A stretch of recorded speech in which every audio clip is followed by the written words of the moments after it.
compels you to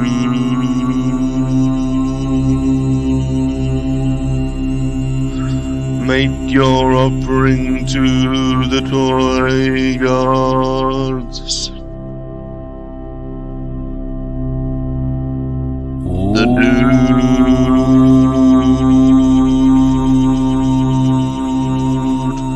compels you to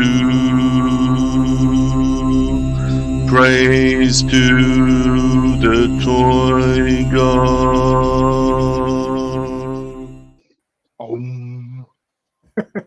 Are we all zenned out? What's up, everybody? How's it going? Happy Friday evening. How are you guys doing? Doing good. Doing all right. Yeah. Don't you mean good. Saturday? Yeah, actually, it is Saturday. Holy Christ! It's been a long few weeks. It's good to see everyone. Well, happy Saturday. If you're watching this on replay, maybe it's Friday for you, so that's fine. There you go. Yeah. We are gathered here today to hang out and discuss one bleeping topic. Although we'll see if we can keep to that. I have some glorious people here to join us. Two right below me, I have Sir Eric Brown from the greater Chicagoland area. Yes, sir. Welcome. Bear down. Welcome. Bear down. Yep. Bear down. Got that going. I know. We have John Adjacent. He's Jason the Batman. Welcome. Dave's Dimension. And then Ways of the Sith coming in hot. What's up? Good What's to up? see you, buddy. I don't know if I'm going to be able to stay for the whole entire thing, but I got maybe an hour on my battery, so hopefully. That's cool, man. We'll take it. We'll take whatever, man. This is a choose your own adventure, and I'm just glad to hang out with you guys. It's been, man. It's cool to see you guys. Yeah, you got deja vu. Yeah, well, I was on Vern's stream earlier with these guys. All four of us. With the same guys? In place of you was Vern, but it was the same panel. Yeah. All right, we'll see how different this is then. I don't know. Oh, well, welcome everyone. Yeah. What'd you say? Vern wants in. He was like, I didn't get the invite. He was like, I didn't get an invite. Oh, sorry. Vern's always welcome. Maybe he could do a rant about it, but he's always welcome. He knows that. Yeah. He can always hang out. He was just trying to stir something up. Well, yes, he never every does day. that. That's the brand, Vern Rants. Vern Rants. All right, we got some cool people here. We got John Adams, handsome gentleman. We have Duffman Dioramas. What's up, dude? Welcome. Sir Eric. Yo. And then Ricardo's here. What's up, buddy? Long time no see, man. It's good seeing you, bud. Thanks for hanging out.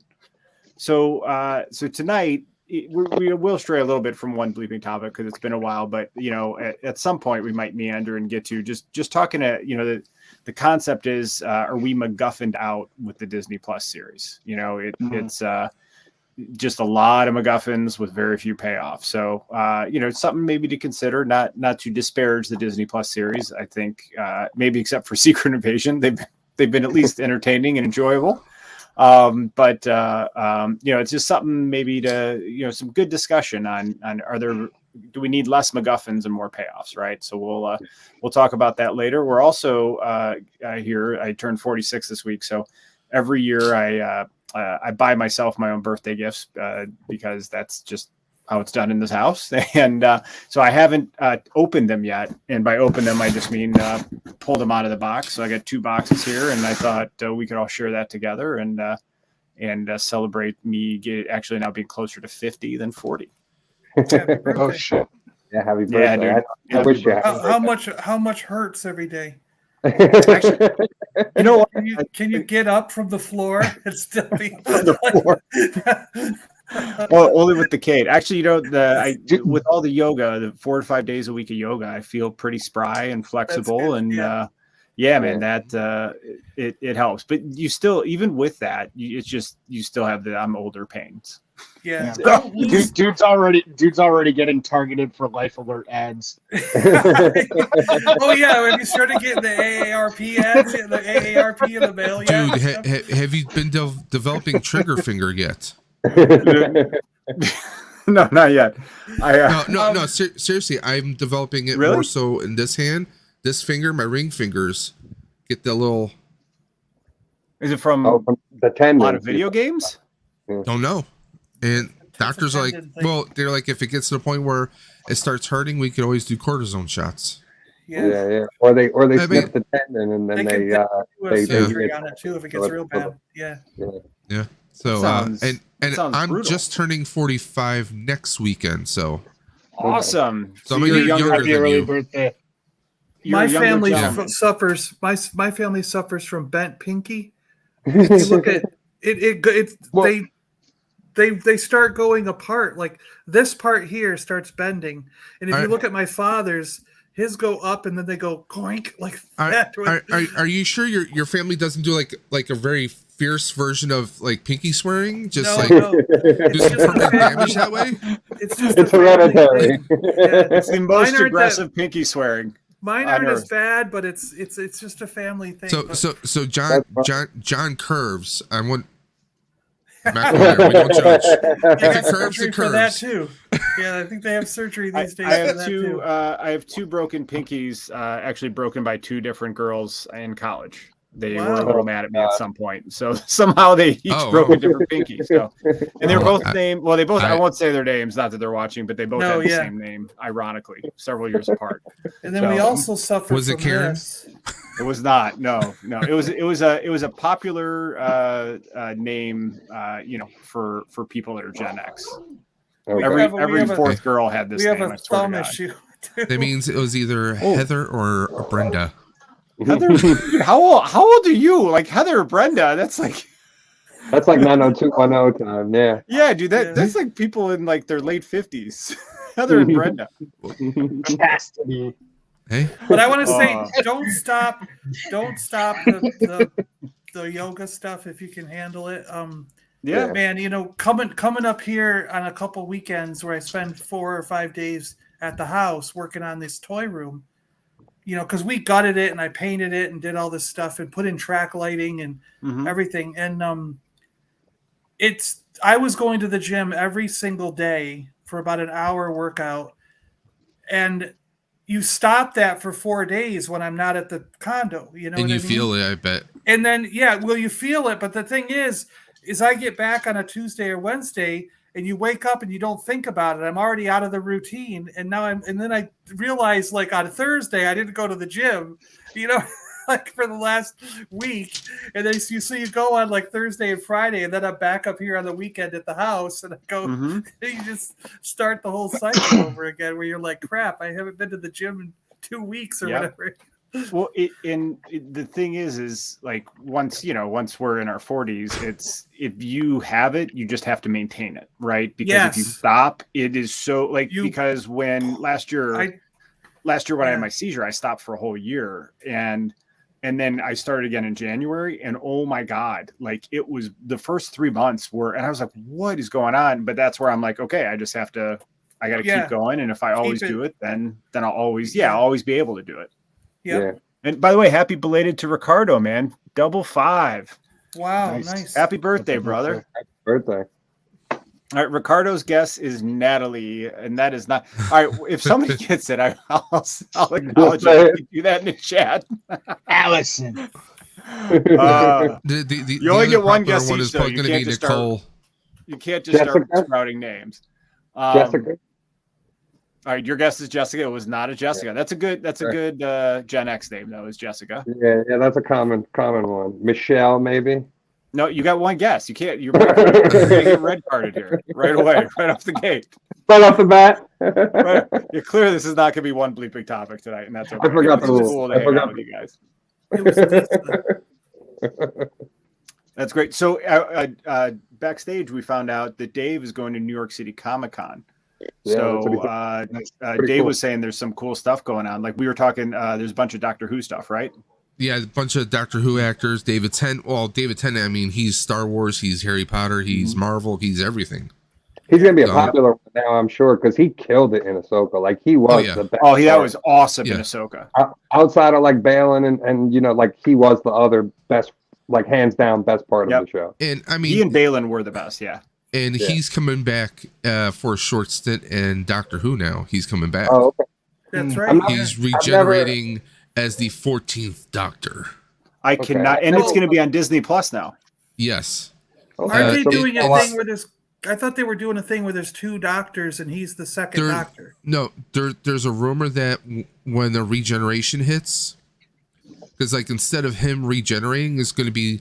There's a rumor going around. It's unconfirmed that when it's his time to regenerate, he's not going to regenerate per se. He's going to split a second body, which honestly, it's not the first time Tennant's done that. No, yeah. Because with his severed hand in the end of time, or not the end of, I think it was end of time. Yeah, with the severed hand, he threw that regeneration energy into that, and it created a, part human, part Time Lord that wound up going to another dimension. So, who knows? I mean, it's it could be interesting. I'm just glad that we're getting Tennant back. I'm like, didn't think that was going to happen, but hey, we get him back.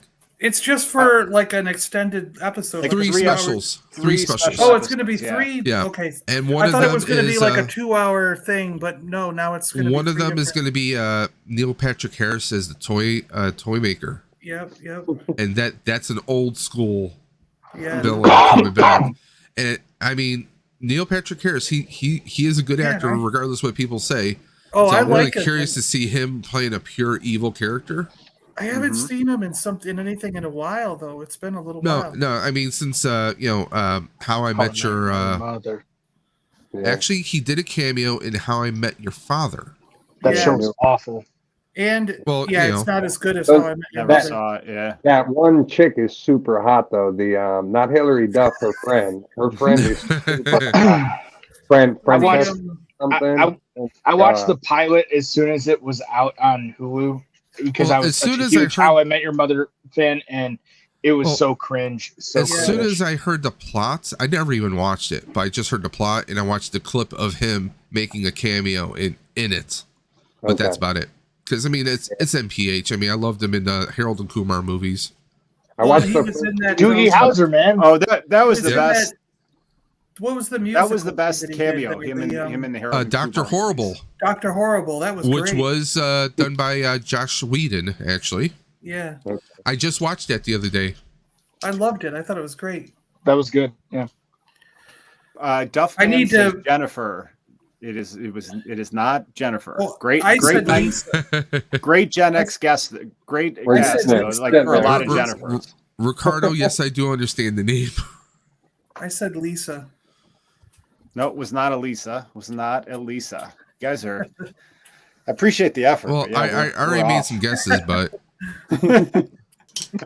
I'm excited for the new Doctor Who, and I like it because before it was hard to watch it because it would come on HBO, but it would come on like a year after, right? Like it was on BBC or something. So Amazon was doing it for a little bit, but now, and also we get the great one. Russell T Davies is now back as showrunner. Well, the last showrunner was brutal. Yeah, Chibnall was just he was a brutal. Complete prat. But brutal. Way to use a British insult. He was a wanker. he was a tosser. I never watched Doctor Who, but if it's going to be on Disney Plus, I could check it out. That'll be cool. Oh, dude, Doctor Who, I can't recommend it enough. Like I've never got have. Yeah. I mean, even the Matt Smith. I mean, the Stephen Moffat produced era was great too. It was great. Jimbo was a disaster, and it stinks because I really like Jodie's Doctor. Like I thought she was awesome. It was just the writers did her terrible. I mean, she's a great actress.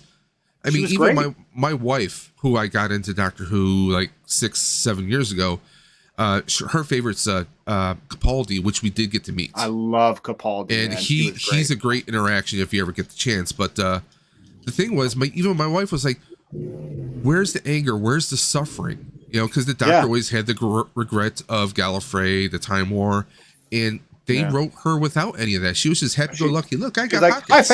Hi, fam. Well, and the other thing too is the companion is supposed to offer some kind of juxtaposition or morality or humanity of the doctor when the doctor loses their way, right? And they're always like, all right, Doc, whatever you want. Like there was no character development. They just agreed with whatever she said, and they were just there for exposition.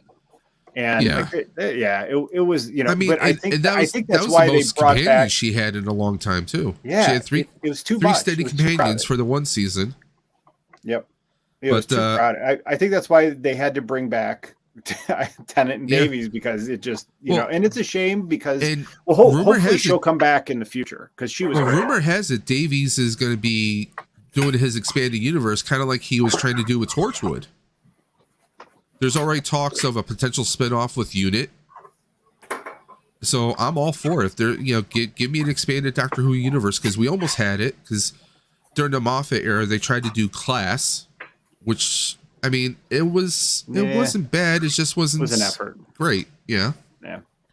But I'm so excited.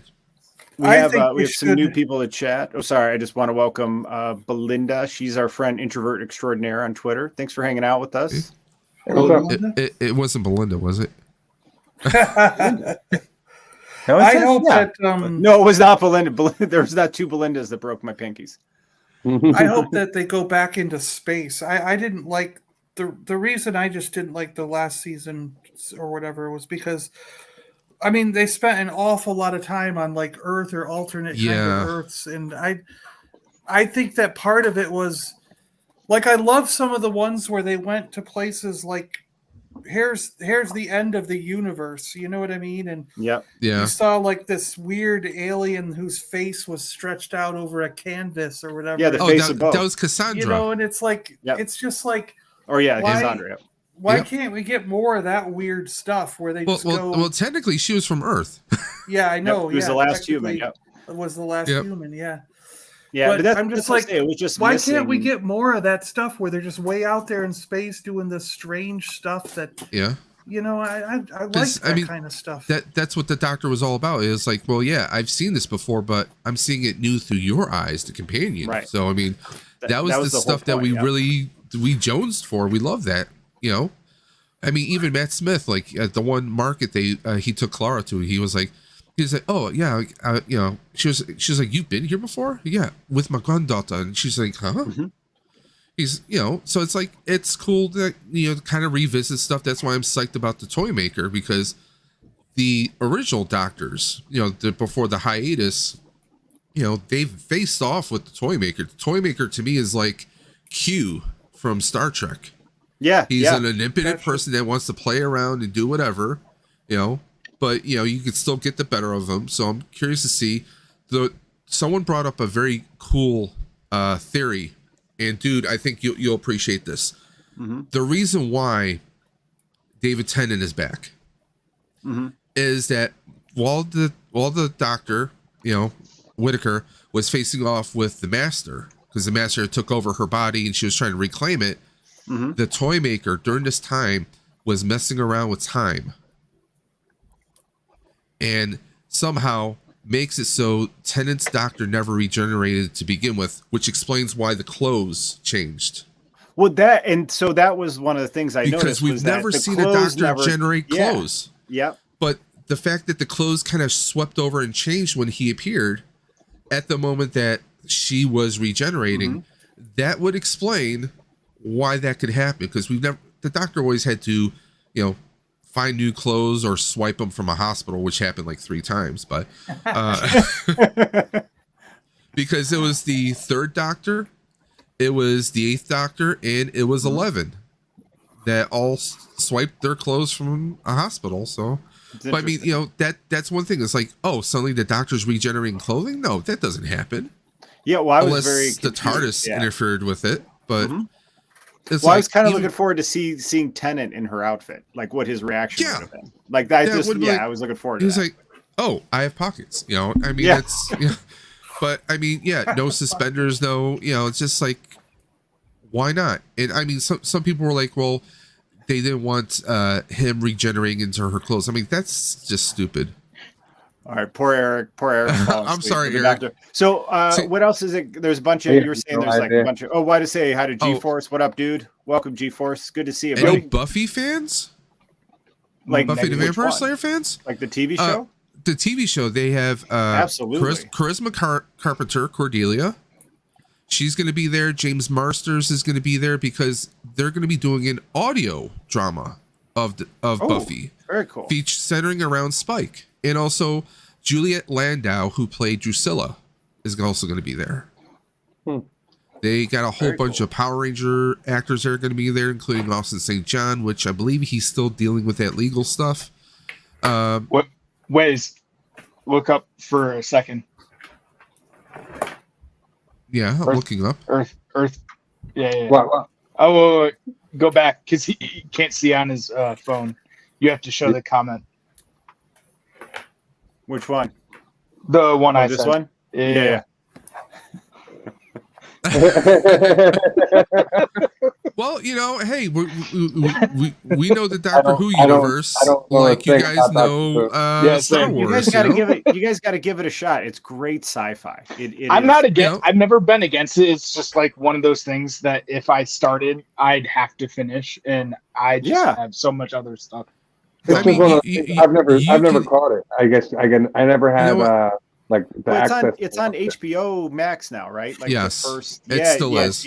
From 2005 up until season the second last season is that starting with like Eccleston or it started with Eccleston, Christopher Eccleston. It's a bit slow, but then the writing really jumps. Stephen Moffat's era is fantastic. I'm partial to David Tennant, but you hit Matt Smith. He's got the old flair of the original Doctors. Karen Gillian is amazing in there. But like Peter Capaldi he's just a force. He's a friggin' force. I've been interested, but just never got into it, and I couldn't be more clueless. I recognize like certain things like the Daleks and the TARDIS and whatever. Yeah. Dalek is just a really pissed off R2D2. Come on. Yeah. Want to say what's up to Dandy? What's up, Dan? Good to see you, buddy. One of the other things about it, though, is you don't necessarily have to watch Doctor Who in order. I mean, it's beneficial in some ways, but like if you just wanted to watch David Tennant, you could just start.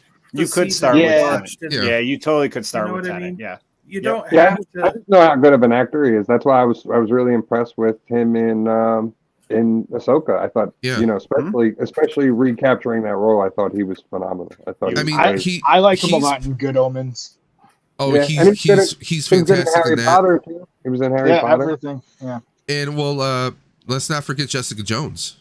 Yep. Yeah. Oh, dude, he was phenomenal in there. He was insane as I forgot about that. Awesome. Yeah. So hey, Ways of the Sith. I saw that post you had on Twitter, that custom. Do you have that there to show everybody? Yeah, the Ahsoka. Yeah. How the hell did you do that? It's just dude's like, how the hell did you do that? And can you do it again? Yeah. Oh wait, no, not my mug. Hang on. There we go. And it looks like you're working on a Night Trooper. Yeah, I have a couple I was working on, but yeah, it's just a repainted version. I got another one because I got the Ahsoka. With some soft goods. The Ahsoka one. This is from the Mando 3-pack, and then I got the new Ahsoka one. So I just painted one of them to do the Ahsoka, the white version, and it came out pretty good. So I'm waiting. I got Morai coming. He should be coming she should be coming this week, and then I got a cloak coming too, a white cloak. So it'll look good. I bet I know what you're using for the Night Troopers. The from the what is it? I can't even think of the freaking video game name. Force Unleashed. That's awesome, right? Did you cannibalize the extra stormtroopers from the Force Unleashed set? I did actually. I had extra ones. So I do have two in front of me here, and I have the red. Yeah. Oh, sweet. But see, I did already. Hold up, I did already make two. I used red tape though on them, and they came out pretty good. But I like the actual rope. I think that's going to look a little bit. Oh, they look fantastic, bro. Are you going to paint the lenses green? Yeah, I probably will on these ones, especially because, like I said, this will look a lot better. You know what I mean? Like Yeah. the actual material. So If you got Speaking like of them, all right. Speaking of them, was Enoch the most like underwhelming character that looked really cool for 8 seconds? Like you Pretty saw him, and you're much. like, oh, that's gonna be great. And he's like, yes, Thrawn, I have dispatched the fleet. And then he just walks out of the Yeah. room. I'm like, He's me like, and John think it's going to be similar to like the Heir to the Empire book, where He's he'll Boba probably Fett. do something to piss off the Night Sisters, and Enoch will be the one to like turn on him and kill him. You know what I mean? Because I was It's like a rewatching Boba those Fett. episodes, and even Mother Talzin says something along the lines of like to Count Dooku about how Night Sisters are only loyal to themselves; they're loyal to no one else. So at some point, they're going to turn on Thrawn, or he's going to do something to mess up that well, they alliance. probably have their own reason to go to Dathomir, right? And it's just that their goals align in the short term. So Yeah. I'm thinking also their powers are probably stronger in Dathomir.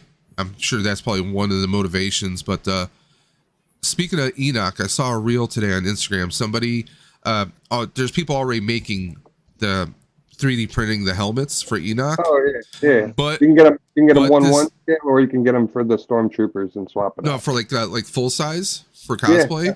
But Yeah, 1-1. dude, not only did he did he do this, but he made different faceplates. Yeah, he got. He made made one that looked like The Rock. He made one that made Enoch look like he's sad, make him look like he had Tom Selleck mustache. It was hilarious. He had a whole bunch of different faceplates.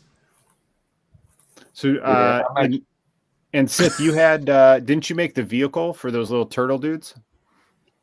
No, I didn't know. My friend- Someone else did. Okay. Crab, Yeah, the naughty crabs. crab people. Crab people. From South Park. The Hermit Crab Trailer Park. That's what me and John were calling them on the after show. The Hermit Crab Trailer Park. See, awesome. when I was watching Ahsoka and those little turtle crab people, when they're talking, all I'm hearing is Spaceballs. Ding ding, ding ding ding ding. Ding ding ding ding Yeah. ding. But you know what's cool is like they were cool characters, but it was done well. You know what I mean? Yeah. Like the Star Wars always has like the cute little character, right? But they were The actually really Grogu's, additive. Ewoks, yeah. Yeah, My but they were only- additive. I thought I enjoyed them. My only Yeah. complaint out of it was I would have loved to see Sabine meet them first before she got attacked, and then like get attacked, and then you know what I mean, protecting them. I guess you could say, because it would have made that reuniting with Ezra a little bit more suspenseful. Otherwise, I thought like it was very predictable. Of like you knew Ezra's going to be standing right there when she gets there, you know.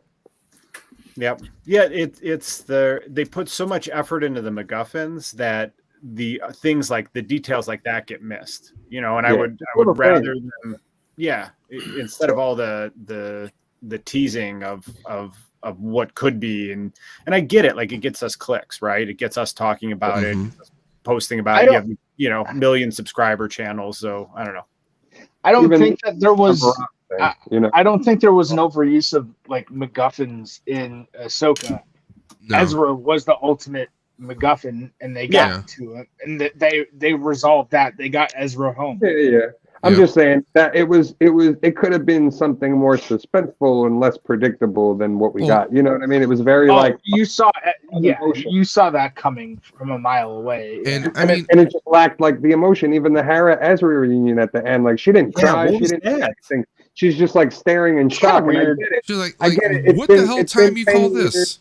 And Sabine and Ahsoka are not with him, so like she's totally confused and thrown off. But at the same time, like you would have thought you would have got maybe a tear or her running up to him. Yeah, or even Jason Chopper running out. was more excited. See, I love that. Like, is it saw you? Is it really you? I looked at that as like, it's kind of. I looked at that as like, it happened after we were done. Like, I guess what you wanted was an extended scene, because I was like, that was just like a 5-second scene. It wasn't even. I know, long. and you get the white. I kind of looked at it as the reaction and the way everything worked was perfectly fine. Chopper. No, I get what you're saying. Yeah. And then it was over because I myself in my own life have had that reaction. I had an ex-girlfriend show up in Seattle You know what I mean? And yeah, no, I from get what New you're York, saying, and I get the I get the when I reaction. saw The whole her, thing is just I the was in emotion of shock it and all. awe for like 10 minutes before I finally gave her a hug and was like, "Hey, how you doing?" And You're like, you know what I how'd mean? you And we find spent me, the evening stalker? just hanging Well, out. we're watching a show, Alright. John. So you want to see some sort of like emotion from Yeah. somebody. Yeah. Even Like, the Ezra I think- thing, it was just a weird like brother hug. No, like nothing. Well- you did everything and sacrificed everything to get there. It was just like, hey, I'm so happy to see you. What I think would have been a little bit more powerful in that moment was if Ezra was going to be a dummy and walk out of there like in full In on the stormtrooper Right, armor. right. It would have been. I think it would have made sense to have Hera just pull out her sidearm and just shoot him and have him have to like use a force to dodge or pull a Kylo Ren to stop the bolt. And then I they love that Chopper recognized him though. Like I thought that was great, but like because of the fact that they didn't CGI Chopper and that they're using a practical one, he can't emote like he did in the TV show. Like he's not like jumping all over the place, and that's kind of what I was like expecting. Like his little arms to pop out and him just start to like lose it. Especially since like Zeb's not there either. So like we still have that Zeb reunion. We still have him meeting Jason for the first time because he doesn't. I don't even think he knows Jason exists. No. Yeah. So and then he built his saber to be a replica of Kanan's original one. Like I love all of that. I thought that was, so good. Perfect. Like that was one of the best scenes that Disney Plus of Star Wars on like just that scene. It's another saber for Disney to sell, but I mean only the like and I don't collect them though, so I mean I'll I look forward to seeing it, but I don't Only the emitter's the same though. It wasn't the exact same. No, he built it was just like the top. The top, the emitter. But see, now what I was thinking was, so Hu Yang says that there's only two of those pieces in existence, right? That he had, and one he gave to Kanan. Then why Shin have that same piece on the top of her lightsaber? Is it the same? Is it Kanan's? I don't think it was the exact same. No, you think because those three little spikes? It's got spikes up top. Imagine a circle and then you split it down the middle. That's how hers is. I'd need to. One side. I mean, has a 180 piece, not a I'd need to get a better look at Ezra's new saber, but I would have assumed that the hilt would be a like for like copy of Kanan's. Like it looked like he tried to build what his memory remembered Kanan's blade was. I wonder if it is mildly different though. Oh, I'm sure it is. I'm sure it is. I would hope it would be I would hope it would be the same because that means like okay, you can just like Hasbro or whoever can make just one and sell the one because I don't want to have to get two. Like I stick to original trilogies. So Eric. That's great. Okay, think about what you just said. You just said Hasbro. You know they're not going to do that. They want you to buy another one. That's why I think they're going to be slightly different. Yeah. Like seriously, they are. Yeah. And I love the little. Did you guys like pick up on the little joke about him saying to Hu Yang like, no, the blade's going to be too thin with the emitter, so making fun of rebels like with the blade. Too thin. I thought that was a nice little joke. Yeah. I want to say hello to Rolando. What's up, buddy? I thought he was going to dig in there to Hasbro. And I like the Sabine stuff. I had no issues with any of it. I love Hayden being involved in like the whole season. I thought it was very well done. And like to me, episode 5 is still like that's peak Star Wars. That episode. let me ask you guys now. In the finale, we see his Force Ghost there. Yes. Do you think that he's gonna interfere in any shape or form? Because probably not. I think he knew where, like, why she was there and what she's about to embark on, and she's gonna have to pretty much stop Balin from doing whatever he's doing, and that's why she's there. Like, I think that's why he was like looking on, and he's very serious when you first get the glimpse of him, but then he gives her that smirk when he sees her turn around. I think he was just like, I know what you're gonna have to do, and like you're here, like where you're supposed to. Do you think Sabine was sensing him? Yeah, she was kind of looking out. She sensed something that she didn't know. Yeah. I got the impression I got about Anakin's Force Ghost showing up was that it was just supposed to be pretty much the exact same type of feeling you got when you see Anakin Obi-Wan and Yoda at the end of Return of the Jedi and Okay. Endor. It was just Anakin showing up, looking at his Now- Padawan, being proud of her that she has like matured Her own into Padawan now. And now that's and has reached her potential. To me, that was an acknowledgement of like Anakin saying, "You've made it." her training was over. Yeah. Do you Yeah, her think training was done. Anakin had anything to do with Sabine's force power fully No. coming through No. at all? No. I don't. No. I don't really think that Force ghosts can interact in that way because we haven't seen them at least I yet. mean, Rise of We have not Skywalker. seen them yet do anything. In the sequel series, we saw Yoda bring That's that right, he lightning lit down. Lit the tree on fire, didn't he? Yeah, but Yeah. anything that happened in that doesn't count. Or Luke handing like the dice to Leia. That was And his the force lightsaber. ghost. He gives a Force Ghost saber to Rey, and it turns into a real saber, Yeah, doesn't he? He gives her. He pulls the saber out as a Force Ghost, right? He's not human at that point. Yeah, So I mean, you know, yeah. No, There were I too thought many that liberties taken. yeah. Yeah, I thought that But was. I mean, it just seems like Sabine's always struggling trying to use the Force, and then suddenly, you know, either it was the fear of her, you know, her eventual demise, and then suddenly the saber comes to her. So Well, I'm just wondering. the theme I don't throughout think it was the whole season was the theme of her struggling with the Force, and Ahsoka knowing that she could tap into it, she just had to be willing to actually learn and do it. Yeah. And the way they and explained it believe was in herself. And, or yeah. or maybe her Yeah. choice in like say, you know, going like the wanting way- to the way stay. George explains like protect. the Force is that everybody has it in them and has the capability to like use it. So it was more so that certain people, the metachlorians thing was like more of a skill. Like if you like Anakin and Ahsoka and like real Force users, it was more of like a talent that they had that they could just tap into it right away. But Yeah. George really wanted it where like everyone has the ability to tap into the Force. You just have to be willing to train hard and work hard and follow through and do it. And so like that's what we saw with the progression Yeah. of Sabine, which was nice to see because it wasn't like split like and you know some of the other stuff we've seen. She actually progressed and like got And there. I It, mean- was, and I it mean- wasn't like somebody just turned the Force on Yeah. and they were a Jedi Master. And I mean, if 5 there's ever a minutes in a time movie, you need you know? the Force is when you're fighting zombie stormtroopers. So yeah. Yeah. But I kind of wish that Ezra went back and created. See, I thought that in Rebels, that was the first time we see Ezra with a lightsaber. I thought that was the most creative and brilliant lightsaber of all. Oh yeah, And the I was first one. upset. I was upset that he's never gone back to that because I thought this loved one it. would have the same thing too. I yeah. loved it when you saw Ezra in the Rebels cartoon running towards troopers, and he would go "Pachoo, pachoo, pachoo," Yeah, and then choo, choo, choo, choo, and block their blades. So he would shoot out 3 like Kyber shots out of the handle of it, and then he would block their bolts coming towards him with That would have been fun too with Hu Yang because I wonder if Hu Yang's like ever seen a saber built like that. So it would have been a fun interaction. Oh too. hell no!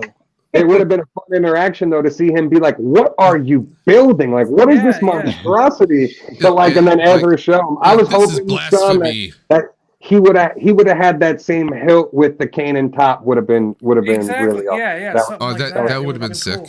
Yeah, that Because would have been fun. that is something they haven't made yet, right? Has the Black Series or any of those made the original? No, but third parties have replicated I've his seen that. saber because I'm looking at Yeah. one of them right now. Ultra Sabers actually has done that. But I mean, like I'm sure Hewing would have like issues with it because I mean we always heard Jedi say that a blaster is, you know, it's a crude weapon and Well, that was lightsabers only aren't elegant as a right? Jedi's weapon, you know. Only Obi-Wan who looked down on blasters, right? We didn't hear anybody else say anything bad about him. Yeah, not really. It was just mainly Obi-Wan. How uncivilized. Civilized. Yeah. Yeah.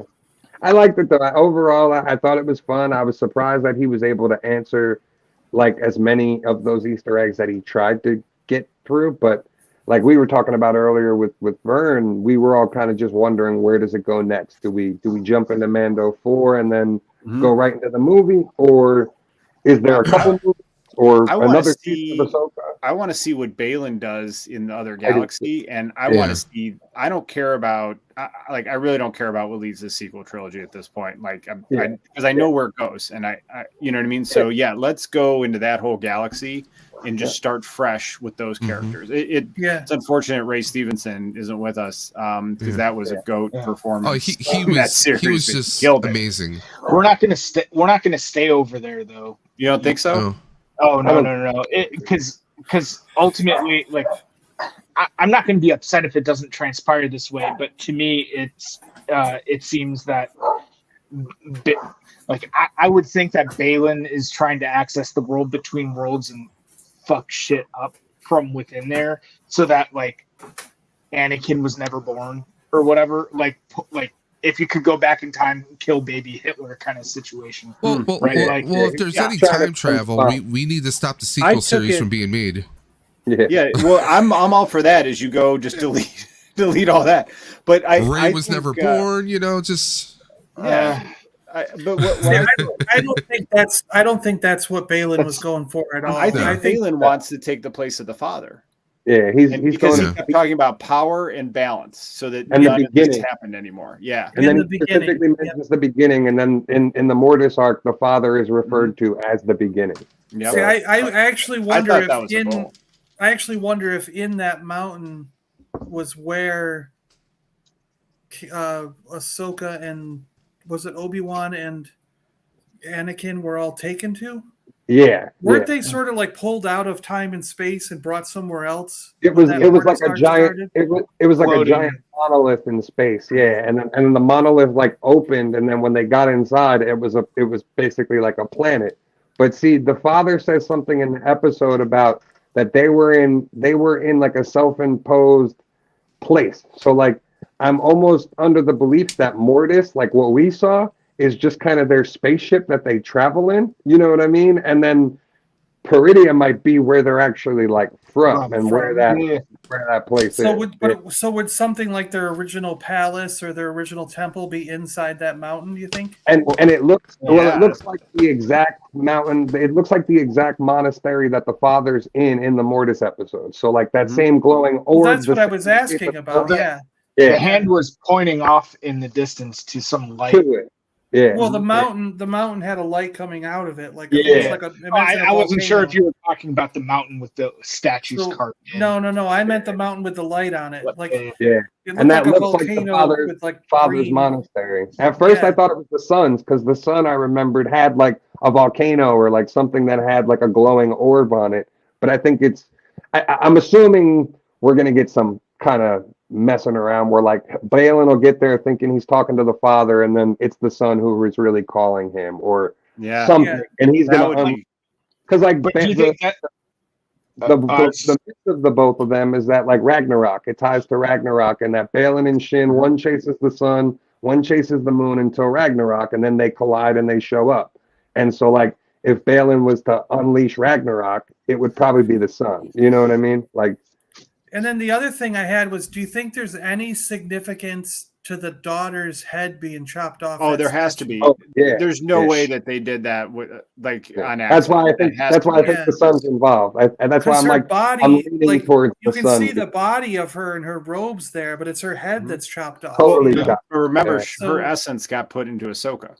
Yeah. So Ahsoka could be there to take the daughter's place. Yeah. That's why the owl keeps following Ahsoka. Yeah, in pivotal moments too.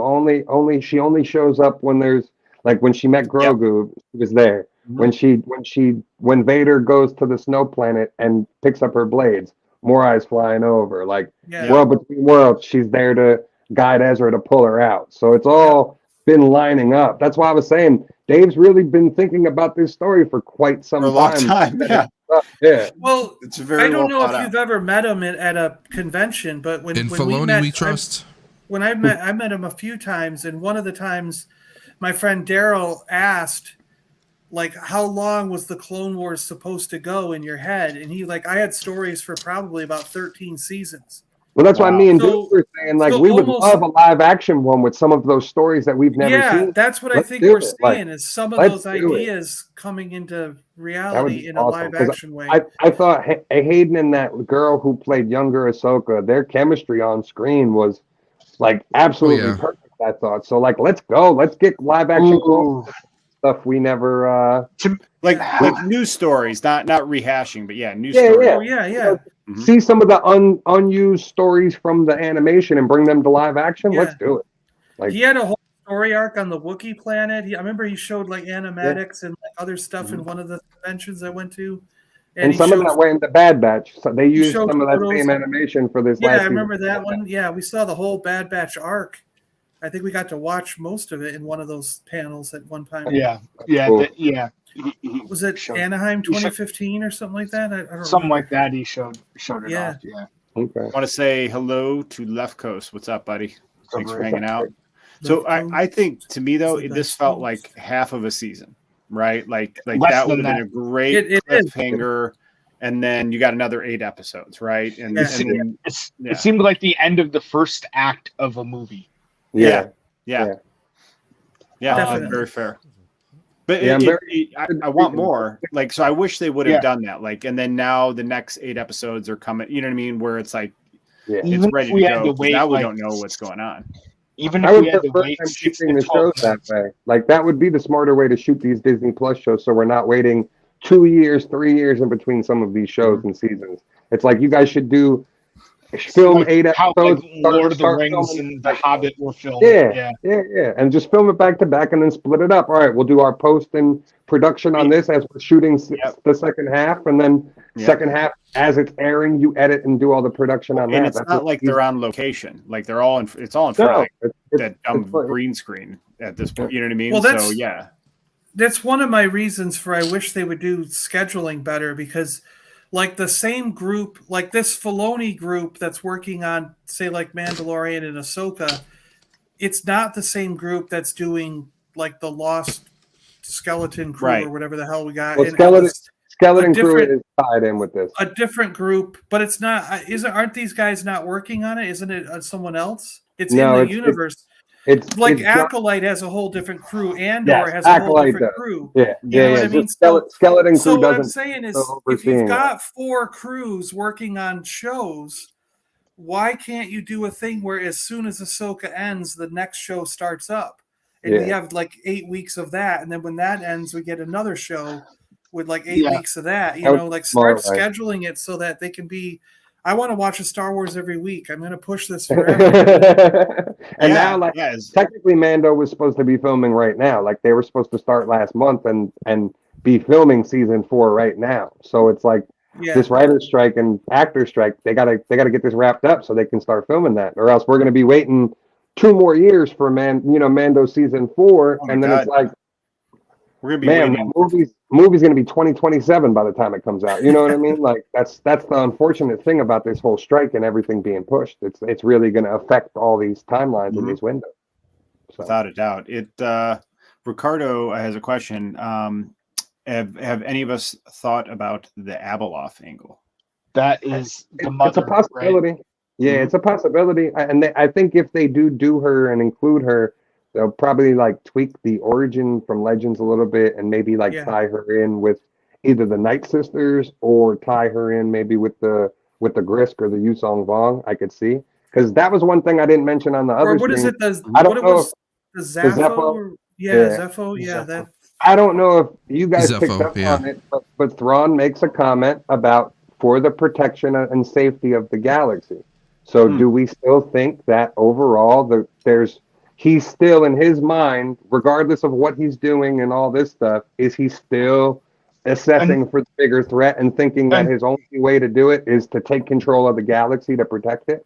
Until they go out of their way to deliberately, like, just very explicitly Say, retcon the recent Zahn novels, then I'd have to say, yeah, he's still thinking about the grit. what the Grisks and the greater good of the Chiss Ascendancy and the galaxy as a whole, right? Mhm. That's you may not agree with his methods, but that's Yeah, I'd still think that that's the angle, unless they go out of their way to say, nah, yeah, those books are good, but we're not dealing with that. We're doing our own thing, right? yeah, because they did include the Anakin stuff of him knowing Anakin and the whole interaction with that and everything. So like they can keep that, but it's still possible that they retcon the Grisks, right? Yeah, I thought it was very interesting. They just sidestepped it. That kind of seems to be his approach, is that even through all of this, he thinks by taking control of the galaxy himself that he could stop what's coming. And if that's the case, I'm for it. Like, all right, good. Please don't, get rid of something that was fantastic. Yeah. I just kind of think that, like, I still expect at some point for him to at least try to convince the Republic to, like, help him. Like, be like, I don't want to fight you. I want to join you. And you guys are going to, like, I'm going to gather the remnants of the Empire, and I want the Republic to help because there's a greater threat out there. And, I just don't know how that fits in the time between the sequel trilogy. You know what I mean? And they just, I don't think the Republic will go for it. It's like I don't 20 think they'll years. join them. And my assumption is whatever the threat is going to be, we're going to see in the Rey movie, in the next Rey movie. Like whether it's the Grisk or the Yusong Vong or whatever they do, the Zepho, whatever it ends up being, I think that's where they're going to put that threat, is down the line for the new Jedi. That would be reasonable. Well, And we have Ezra, we have Jason, we have Cal Kestis, we have Ahsoka still, for now we have Ahsoka, Sabine. And how many other Force sensitives that are out and there? Grogu, and to me, that's your new Jedi Order movie. If you can get all these characters together with Rey, that builds a perfect cast around Rey to make us forget about those other three movies and say, okay, she's with characters we like and we enjoy and have been watching grow now through this, through this Filoni-verse. I think that's the way to go. And like whatever the threat is, you have some big bad threat for them to deal with, and it makes something new and exciting with these other characters. You know what I mean? It's just frustrating because at the end of that episode, I just left that wanting more, and I want it now. I felt the same way. Yeah, It's your money, and you want it now. I'm excited for Bad Batch season 3 because we're gonna get the finale of that, and for all we know, some of those aspects might come into live action at the end of this. So, like, that might tie into the Filoni-verse thing. We could see Grown Up Omega or, something from that show carry over. So it's important. I'm still surprised we didn't. Do we want Omega to grow up? Yeah, I'm still surprised we didn't see Grown Up Omega in the Book of Boba Fett. Yeah, I am too. But you know what I mean? Like, Acolyte looks awesome. Like, I can't wait to see Acolyte. Like, that looks really a lot of fun. Especially if the Keanu Reeves Revan stuff is true. Like, that's gonna be don't awesome. tease me. Don't tease me. Awesome. Don't play with dudes' emotions like that. Yeah, don't play with my emotions. I got a couple questions I need answered though. Yeah. Like, so on Perdia, 42. on Peridia or whatever, Perdia, is It's there said both ways. Yeah, you could say it both ways. Is there more- it's like palm in hand.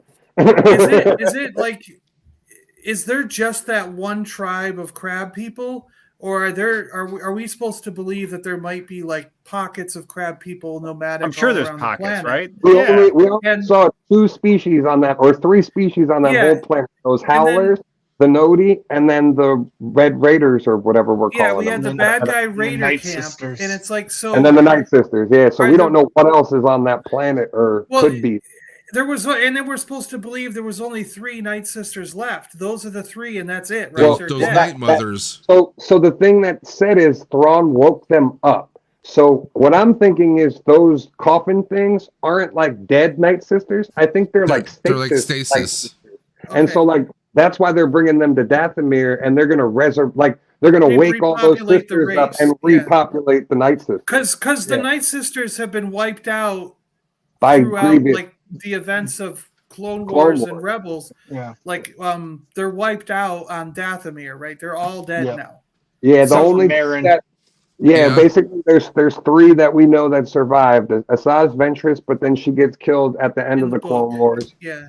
Marin, who is still alive in Jedi Order, Morgan. which I think they're Cal's gonna baby play a mama. role into this, like, and that would be interesting, especially because like you have a Night Sister now who might switch allegiances back to her own thing, like that you could Gotcha. cause a split there. And then Morgan, of course. So like Yeah. Okay. And Marin's the only one that is still from alive, essentially. yeah, Okay, from yeah. Dathomir, and she's like an Now, actual Do sister. you guys think Morgan is dead? I don't think Yes. she is. I I think do, that sword because- could resurrect her. Well, no, that sword is what killed her. Because when you watch the double slash, Ahsoka slashes her with both blades, and you can watch the wound with the Talzin sword, and the mist comes out of it. So It's that green. kind of Yeah, signifies, it's green. that she's done, And, just like Barack was. And And And I but think that's what that purpose of that sword's going to be, is that sword can actually kill the dead and kill. you did notice Night it was the Sister sword back. of Talzin, right? I don't know Yeah. why people aren't going nuts about this. Oh, I was. Talzin I was was. the one in the Oh, Clone I was Wars, so you know, excited. like- Yeah, And, that was and it's awesome. the same sword she uses to fight Mace Windu with. I'm Yeah. like, I know that if I were back in Seattle, the guys would have been going like freaking ape shit. Are you Oh, kidding yeah, I me? was It's the loving it. sword of I was Talzin. loving did You know, Ahsoka like- recover it, or Yeah, she's got it. Yeah, she had to, said right? She has it at the Yeah. end. Yeah. because I know Morgan slashed her Shoto saber in half. Yeah. I Yeah. wasn't sure She's if got a rearranged ship. She could rebuild a new saber, so it's not the end of the world for that. But that was a crucial. Anakin gave that to her, though. You know what I mean? That's No. yeah, that's a. No, that no, one not she the Oh, that's one. not the one. Oh, yeah, that's right. That's not the one. Yeah. She built those out of the Inquisitor saber from Tales of the Jedi. Those are the blades she That's right. made. What's up to Dino? Good to see you. But I buddy. guess the other question was, so on per dia or whatever, is there more? Do you think there's more? Because like it looked weird to me that when they showed expansive views of the planet, there weren't any cities or anything. It just looked like No, it's jungle, just a wasteland. Yeah. forest in one area, sort of like the dry Mountains in steppes, one. or Yeah. where you might see like in Siberia, like the tundra in one area, and then they Yeah. had the mountains going towards. So it's kind of like there was no real sense of civilization on the planet, but yet it was like that's where the Night Sisters came from. So shouldn't there have been temples or Kind of like Well, a, that's- like kind a of desolate structures, like- Endor, like- so to speak. And that's what Balin says. He's like, this used to be the witch kingdom of the Dathomiri, and like for whatever reason, the Night Sisters obviously went into hibernation in that coven, and like it took Thrawn waking the three of them up for them to even, like start this whole thing So that you they don't were even doing. know how long ago that could have been. You mean like some of the Nope. stuff could have crumbled to ruins, and maybe Yeah. that's And why we you don't saw see like it. some of those statues of those pillars were the same pillars we saw in Cetos and that other Yeah. planet previously from the first episode. So it's interesting. Yeah, and It's that's definitely, the stuff that to me had a little bit of Zapho or whatever Yeah. inspiration. a lot. or- Yeah, it all had Yeah. like, and even some of the hieroglyphs were the exact same hieroglyphs from Fallen Order and Jedi Survivor. So that's why I have no doubt Cameron Moynihan's too good to hold out of all of this. They're definitely bringing him in, especially with They Marin. gotta being bring him in.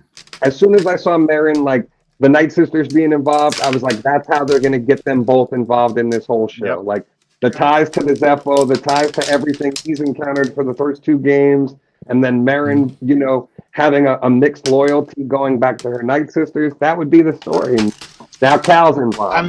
I'm Very- mildly on a slightly tangential note. I'm mildly nervous about the third game in the Jedi series because the head guy. You think it's going to be behind the like a big time jump? game- No. I'm nervous because the main guy directing the game, the first two left respawn. Yeah. Yeah, and Cameron Moynihan was even saying himself recently that he knows what pressure this is for this third one to finish it off with a bang. And I think some of that pressure has to do with because now they have to transition this game into him showing up in live action, and that's going to be a task for them to accomplish. We want to see him and Marion in live action. Oh, yeah. Oh yeah. Yeah. Definitely.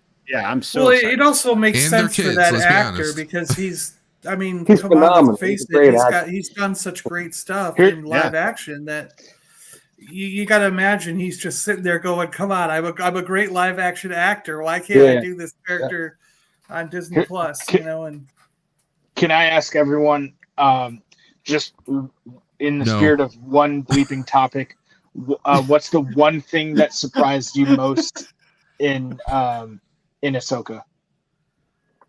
I think it was the statues.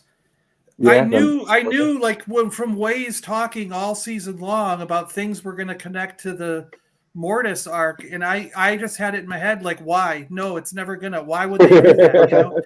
And so when I saw him standing on as soon as I saw the hand, like it was even before they zoomed out, I was like, oh my god, it's the freaking father. He's standing on the arm of the father, and it's going to be pointing to Mortis or whatever. And when they panned back and you saw the brother next to him and then the daughter with the head cut off, I was just like, holy crap. I was like, that was it. I was like, I mean, I practically jumped out of my seat. I was just like, holy shit. Like, oh my gosh.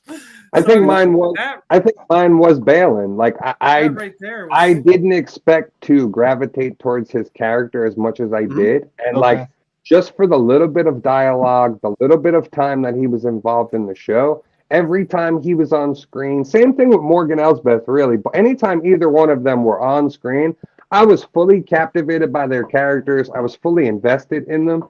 And especially for Morgan, we got to see her beginning, middle, and end. I think this is the first character in quite some time for Star Wars where like we got a full arc roundabout. So that's why like I could see that she's probably done. Well, you know what I mean? Like tell her before we met her also. Yeah, definitely is. But like I thought she was fantastic, and I didn't expect to gravitate towards either one of those characters the way I did, to the point where like I would take a Tales of the Jedi show about Balin and Shin. I would take a prequel if the cast younger actors or different actors. You know what I mean? And, I would take a whole animated series in that same category.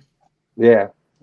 I would take a whole animated series in Clone Wars style animation of Balin surviving the Purge and then finding Shin, and then how that came to be. Like give me just not even a season, give me a series of that shit. Like, that would be awesome. Yeah. And you know what surprised me was that Ahsoka and Sabine, like they didn't all go back together, right? That left. Now I like that. Like I like that because Ahsoka's like, we're exactly where we need to be. You know what I mean? So like everything else, like I was not surprised by Mortis, like by the father or son or daughter. Like it wasn't like, oh, I predicted that, but like that felt natural in that. You know what I mean? That I didn't feel that was surprising because he kept talking about power. Forced. It just felt like it flowed with the story. He kept talking about power and balance. Yeah. Right. Dave, what about you? That made it. Oh, by the way, wait, real quick. I just want to say hello to They Gone. What's up, buddy? Thanks for joining us. And yeah, he wants a Jango Fett show. Fuck yeah, dude. Hey, what's up, Rex? Rex Millennium Workshop is in the chat. Yeah, Millennium Workshop's here. Yo. He's making some killer stuff. Like there's a giveaway that Dre Collectors Safe Space, Colin EC Collecting, and me were doing a fundraiser in November for like to benefit children's lunches in schools. Rex has one of the things that's being given away is a one-off Darth Maul style helmet that Rex made. It's killer. But like one thing I wasn't expecting Zombie Troopers. That was my highlight. Zombie Troopers. Yeah. For me, I'd probably say there are two things, but just the one, and it's probably like to me, it's the most fundamental to the show. I think I did not think that they were going to make Sabine a Jedi or a Force user. That was like, I was not sure how I felt about that initially. I mean, I understand why they chose that, but that was probably the biggest surprise to me. I think did that make sense to you? Like I don't know if it does or doesn't yet. Like I need to watch it again, but like I was just about to piggyback off what Eric was saying and say like if you go back and watch episodes of Rebels with this in mind the whole time, I think you see it in her character. I think now you're looking at her character differently now, and when you go back and watch it, and maybe it didn't translate from the animation without knowing it. You know what I mean? Like I'll have to watch Rebels again to kind of recontextualize all of that. But I'm not sure. I think it made her character more interesting by the end of the season of Ahsoka. But I'm not necessarily sure that's like, if I were in Filoni's shoes, that's what I would have done. But I understand. But I think I understand why he did it. No, because I think it wasn't to me. It wasn't as much about making Sabine a Force user or a Jedi as much as it was needing to have someone to help drive Ahsoka's character growth. Yep. As a pseudo failed master to draw parallels to like Anakin and her relationship and whatnot. Yeah. And now she's going to be a successful master, like, because that's what we saw, like you said, with Anakin showing up at the end. Yeah. I see that, but I'm going to raise this. It helps creates a sister kind of bond, because Ahsoka's like the big sister to Sabine. You know, because like she even says, I will always be with you. I am not leaving you. That kind of like, it felt like more like going through the Anakin stuff for her to really accept that. Yeah. So I mean, that's what I get from it. But I think the maybe a consolation prize for this would be not seeing Zeb. I can't believe they spent all the money. I can't believe they spent all the money in Mando season 3 doing on all the VFX to do live action Zeb for a short cameo, and they didn't find a way to weave him into Rebels season 5. When Ezra got off, it's not like they lost the file. Hey, where's the Zeb file? I don't know where it is. No, when Ezra got off that ship, that's who I would have had there with Hera. Like Ezra getting off the ship, there's Zeb, there's Hera, there's Chopper, and at least give us that. But G-Force, you got the partial reunion. It's a possibility, man. She's. I was talking about this with Dude. Me and Dude were talking about it the other day. She's actually buried on Dathomir in the pool in the Night Sisters temple. So like, there's a very well possibility they could resurrect her in whatever comes. Like they have. Well, and you know why they have to? Because they killed her in a book. I know. How do you kill that character in a book? And like, I'm hoping that they do her story in Tales of the Jedi, because her and Quinlan's story is such a phenomenal story. So hopefully we get a Tales of the Jedi arc, since it was supposed to be Clone Wars. But I would love if they found another thing I wished. There's another thing I wish they had gone back and done more of. In that, I loved that brief moment where Ahsoka and Asajj Ventress had to work together. Yeah. And that to me just sparked like an incredible opportunity.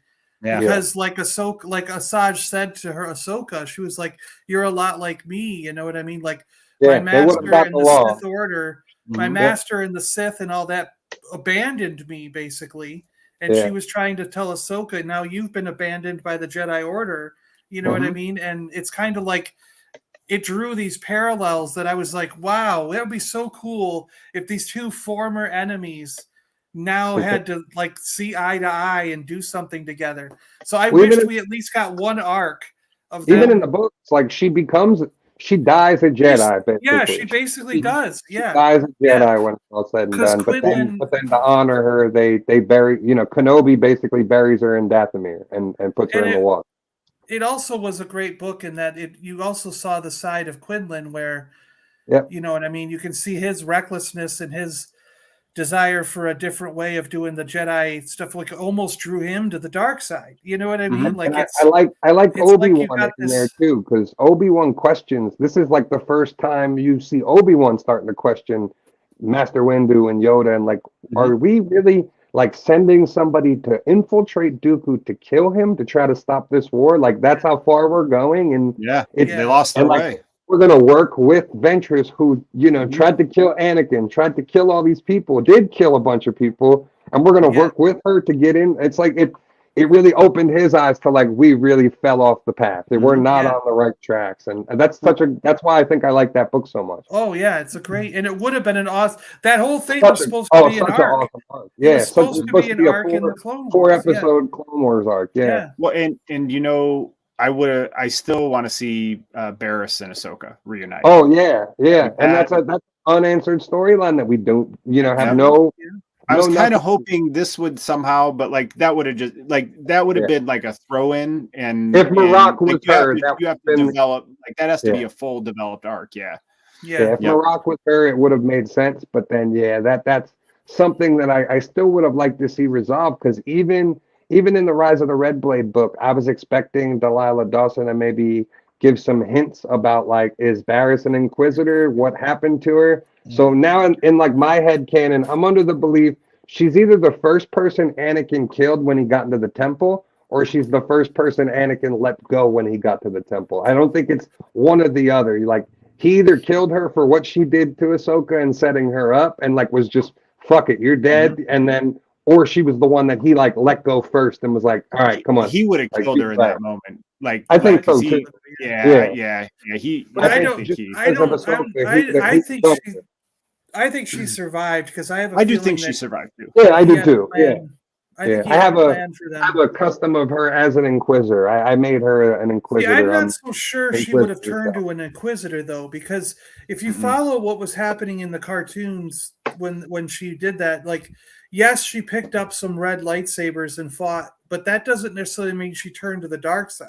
Oh no, She but she saw- was Because done with what the she Jedi. was saying is she saw Yeah. the flaws in the Jedi and was Yep. basically like leaving the Order pretty much Mhm. the same, like as Ahsoka did. But if And you leaving the if you read Jedi the Order Red doesn't Blade book- automatically mean you've turned to the dark side. Right. It Well, just she means probably that- would have been more like Balin then. You know what I Yeah. mean? Like because Balin had that green kyber crystal on his belt, and that's why I thought Yeah. like he really like he is craving balance, power. Yeah. You know, Yeah. power to balance. You know. and that's I why I want to think say hello to I Millennium.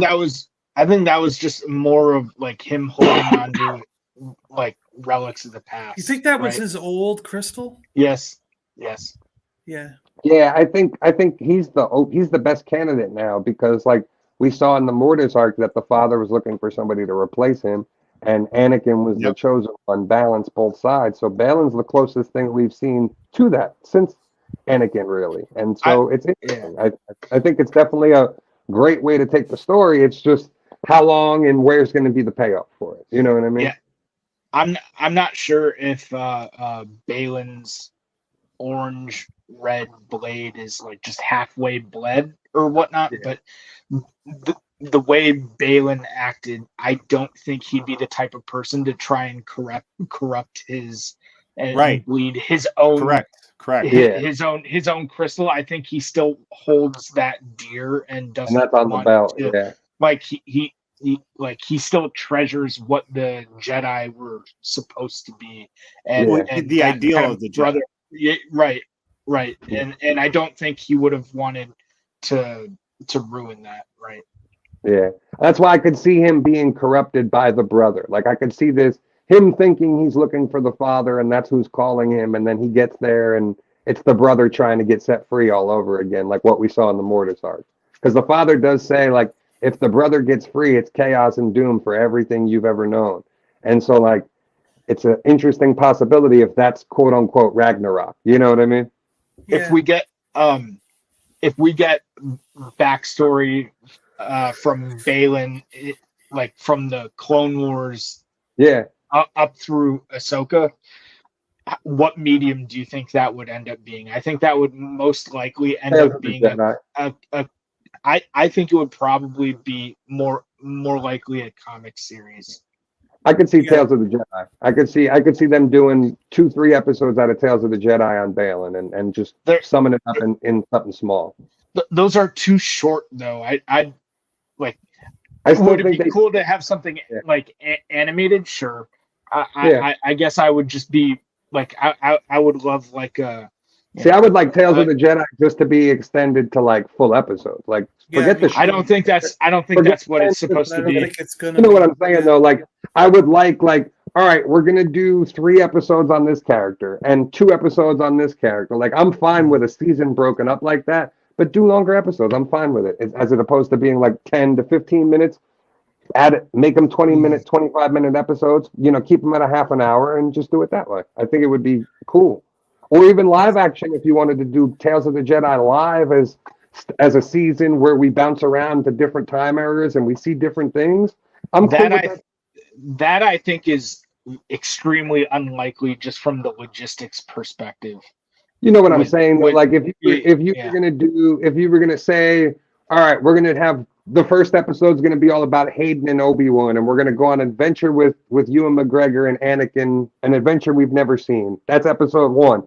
Episode 2, if we're jumping to Luke and we're gonna do something with Luke, and then maybe episode 3 we do something with Palpatine before Phantom Menace. You know, like I think it's very easy to do something like that and have it be where like, hey, we're learning about these moments that we've never really seen, but they're pivotal moments to the overall story. It would be cool.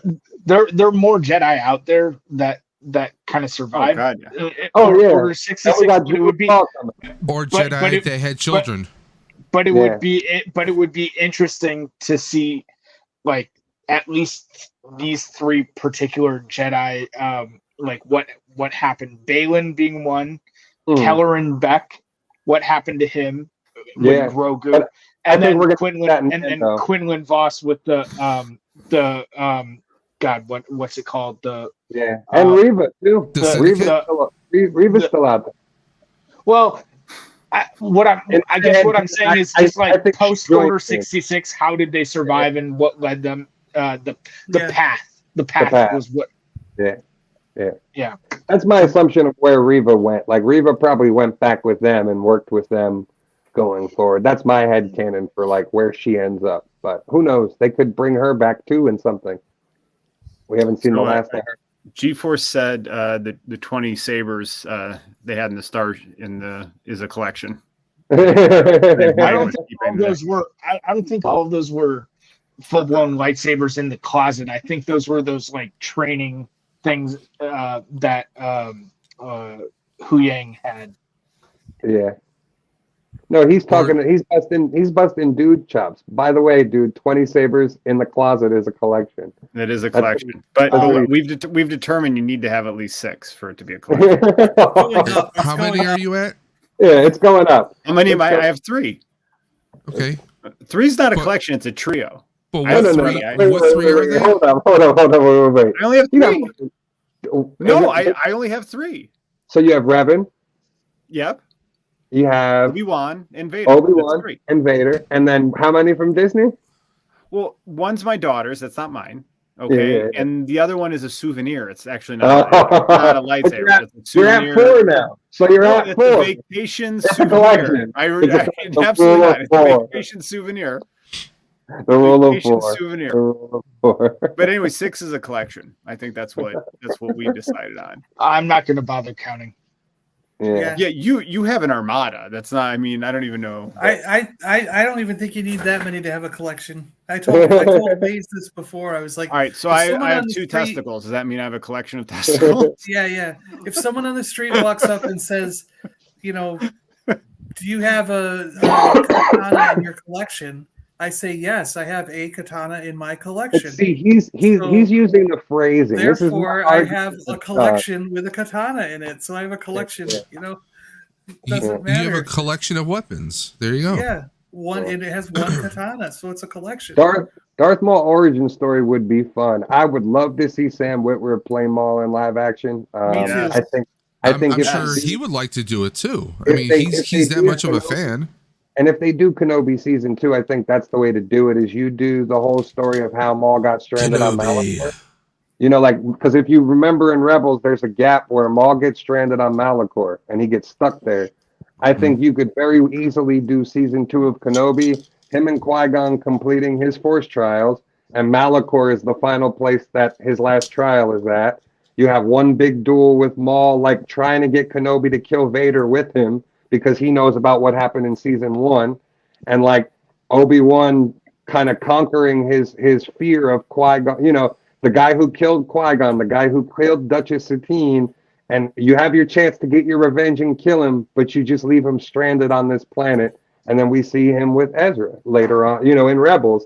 It ties in that little gap of how did Maul get there and how he lost everything, why he would still hate Kenobi even more when we see him in Twin Suns and everything else in the final duel. I think it's a cool way of like, all right, you kind of put the bow on that, and we add one more layer to their relationship. You know, Maul Because thinking Ezra helped him get off that planet with the temple, right? Didn't he steal the Inquisitor TIE fighter or he something? steals the Inquisitor tie to finally leave, but his ship was stranded there, and he says, "I've been stranded here for many years." For And years. he's like, and so like that would be a cool way to do it. Is like that's why he hates Kenobi so much more, is because he tried to form a relationship with Kenobi to go kill Vader, and Obi-Wan was like, "Nah, I'm not going to help you. Like, we're done." Left him there. Yeah. I always wondered what Maul ate. Well, didn't they say he lived on like critters and stuff? Like, wasn't he? Well, that's when he was what do you call it? Spider. When he cut in half. Yeah, when he was a Maul Yeah. spider or whatever with the robotic limbs. Yeah, he was just eating whatever was coming through because it was a trash planet. It was basically just a big trash dispensing planet. So I'm so glad they brought him back though. Like Florida. Maul's awesome. And George's original pitch for the sequels was going to be Maul and Darth Talon. Like Talon was going to be Maul's apprentice, and they were going to be villains. No, that his was pitch for the sequels was going to be in the microscopic world, and he was going to show the metachlorians as microscopic stuff and how they could manifest the Force and send it out to a living being. I saw those drafts, dude. I've seen that that's what stuff on.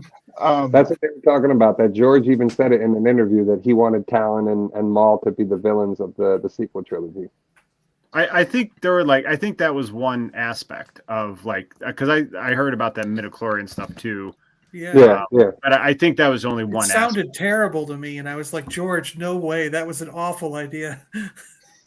I saw Ricardo's comment about some of Maul's origin being in the Plagueis novel. I wish they would flesh some of that out in canon. I think it would. I would. Maybe my understanding is an acolyte in the High Republic era and further back though. It's only 100 years before Phantom Menace. I want to see. And maybe the acolyte will touch on this, but I really want to see like a Palpatine origin story.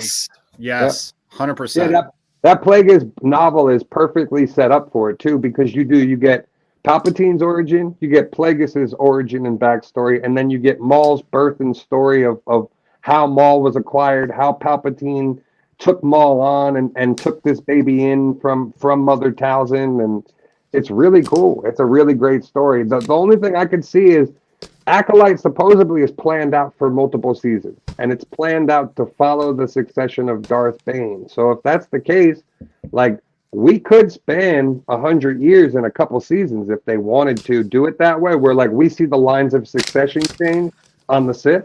That would be a great idea if that's the all right, we start with this Darth Lord, and then we see them get betrayed by their apprentice, and now the next, and we work our way to Plagueis and Palpatine. That would be awesome to see, those events transpire and play out over 4 or 5 seasons of a show. Time out though. Just an interesting idea for the way, if they were to make a Palpatine origin story Disney Plus series. Yeah. What would be really cool would be is if it was told, narrated by Palpatine himself and Ian McDiarmid, to keep him involved, during the events of the age of the rebellion, right? Recounting his origin story. Or to what if someone. he was telling it to Vader? Yeah, Vader's something, right? Yeah, that in a back tank, or he's recovering from something, and cool. maybe he's reciting it to Vader or to Anakin. But that way you can still keep Ian McDiarmid. It would be interesting. It would be great to have him involved. I mean, it would be epic. You would the definitely. Other thing about that is it would be skewed towards. Him becoming a hero in the story. It wouldn't be the true origin. It wouldn't be the true origin. It would be manipulated from his point of view. Yeah, but you want from his point of view. Yeah, it's a certain point of view. But you want that, and you know what? Lucasfilm could use that as well to flush out explain the sequels a little bit more. Because he could be telling the story, his origin and whatnot, which leads into how somehow Palpatine returned, right? Like I'm just saying they could use it to service those ends as well, right? I think it's the same body. He didn't die. That's why his fingers were burnt off, because the electricity that he shot at Vader burnt the tips of his fingers off. Yeah. That I don't think is likely. I think that was just a shitty clone. No, that's not a clone. That's why he's plugged into that machine, because he's not a clone. And his fingers were burnt off at the tips because that was clearly burnt flesh. Yeah, I know what you're talking about. And then they come back when he gets the life force. They grow back. Yeah. Yep. Yeah. I mean, the shitty clone wouldn't have burnt fingers. It would just have fleshy looking ones. Well, the shitty clone could still like try and shoot force lightning and be like, I'm not powerful enough, and I just blasted my fingertips away, right? Like, I definitely think we never saw that shoddy part? workmanship, you know.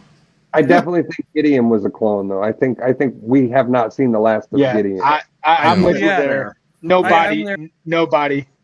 Yeah. And he was in Beskar, so even if that Gideon died, it was a clone Gideon because of the no mustache and the hair. Yeah.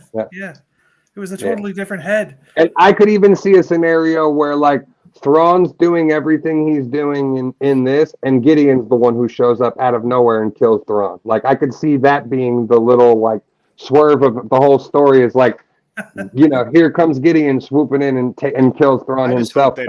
I hope they don't do that. I want to see Thrawn, you know. And I do too, but I have a feeling because of their hands are like, if they would have stayed in Peridia and done this whole thing in Peridia, they have 30 years of Thrawn that they can play with. But unfortunately, like we were saying, because their hands are tied with those sequel movies, you're gonna have to only have Thrawn around for a short amount of time. So what I'm thinking is 20 years instead of 30. No, but what I'm thinking is, so like what we know as the Aftermath books are supposedly take place 5 years after the Battle of Endor, right? But there hasn't been a single mention of Jakku in any of this show. No. So my assumption is the Thrawn battle is probably going to become the Battle of Jakku, and they're just going to move the dates later. You know what I mean? Because even with Leia, isn't by like the Battle of Jakku when the stuff starts coming out about her for Bloodlines, or is that separated in a time period? I want to say that's after. Because you could easily now take this Xiono character and make him the one that outs the information about Leia. You already showed that they have a beef with one another.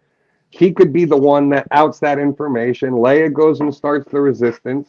And you know what I mean? Like, Jakku is the final battle with Thrawn and the rest of the Empire. And we just get rid of Gallius Rex instead.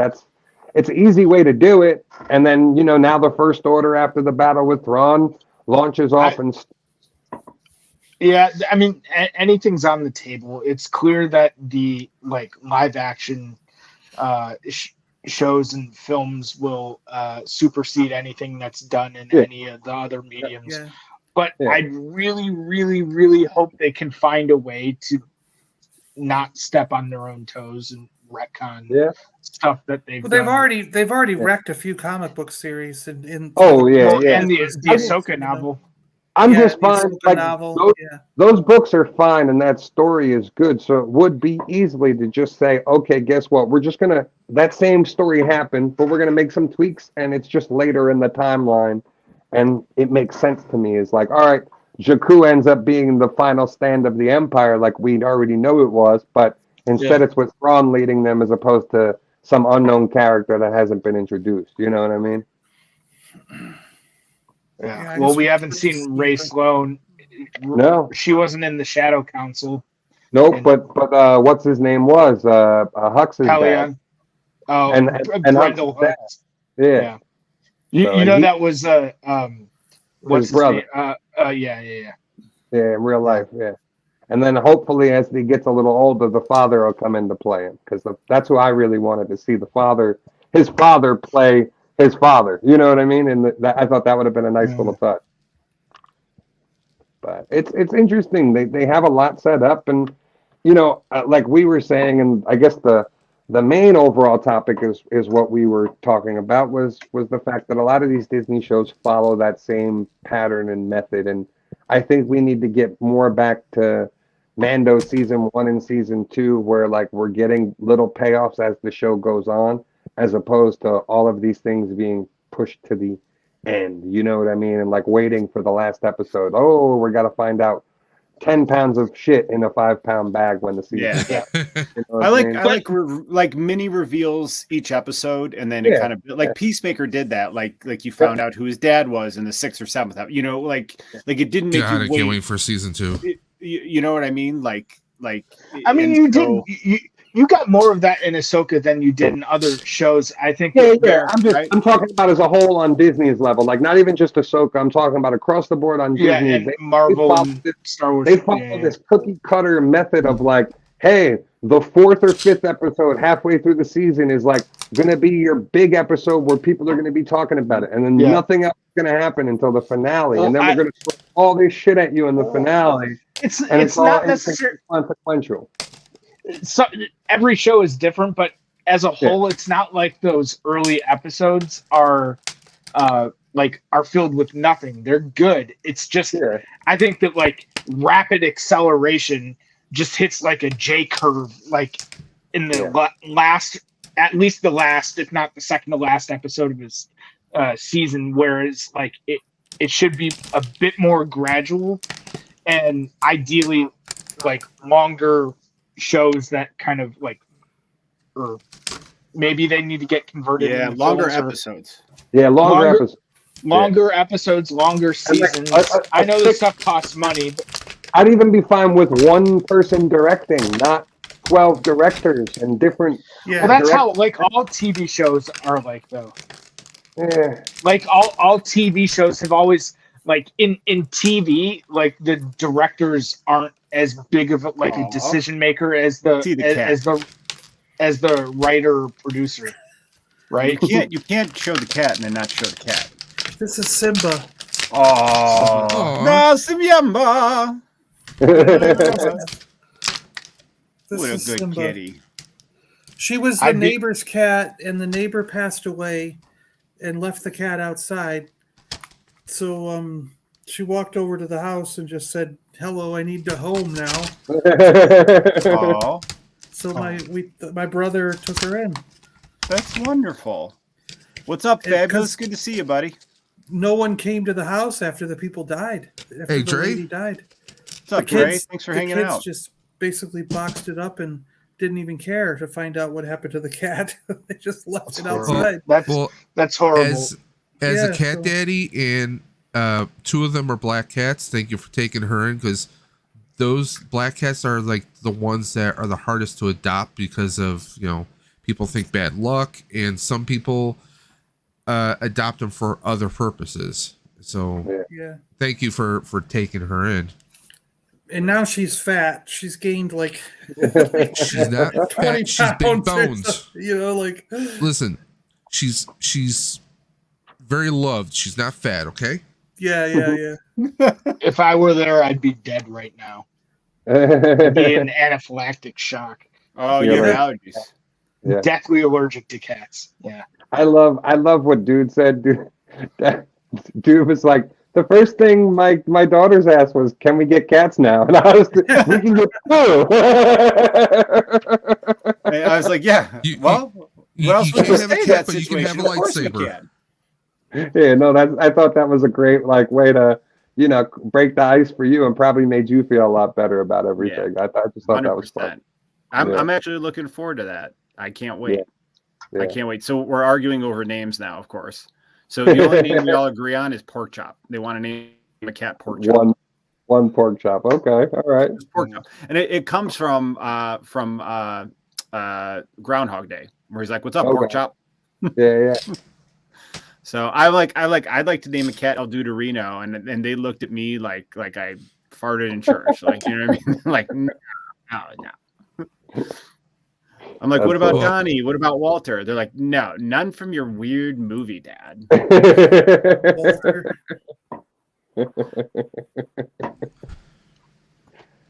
Too funny. So what's your birthday gifts that you got? You guys want to see? Yeah, Yeah, It's a All right. lightsaber. No, I'm kidding. yeah. Well, That's why he's you know, saying 6 now. He's changing it to 6 because one of them is a ah, saber. look, there's no way. There's no way that's in this box. All right. It could be a Maybe hilt. the Your hilt. cat. Could be just the hilts, right? Not Did from someone say, is it a Target. cat? Like, Yeah, it better not be just a cat. Like, crap, No, I should have opened No, this it's today. like one of those toy, the toy, The young cheapo Jedi toy Adventures, ones. Yeah. the flick and the extend the telescopic Saber. ones. Yeah. Saber boards. I got one of the Jedi. What's the kid show? Jedi what? Young Jedi Adventures. I got my niece. She's 1.5. I got her one of the girls one, the pink one, and it's so funny. She's only seen a couple episodes of the show, but now every time she does it and pulls it out, she goes woo when she holds it, and I was like, I won as an uncle. I won as an uncle. The force is strong with this one. Yeah, so she's funny, man. She's I've never really been around like kids to watch them grow up and learn, and like Nice. it's amazing to see. Oh, it's the Vader cracked helmet. yes. Yeah. Oh, Yes. I'm so jealous. But Well, while We you got, guys were discussing, You got two.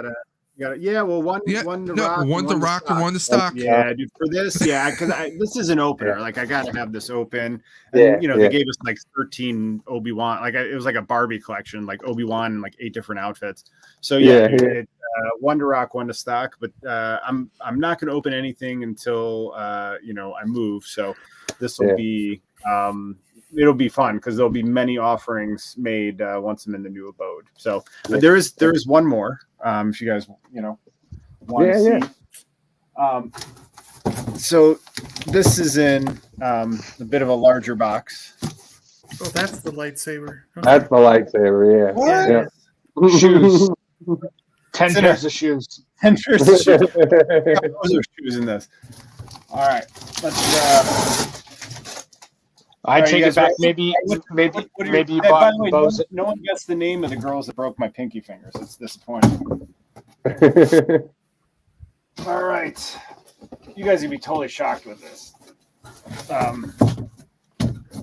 A lightsaber.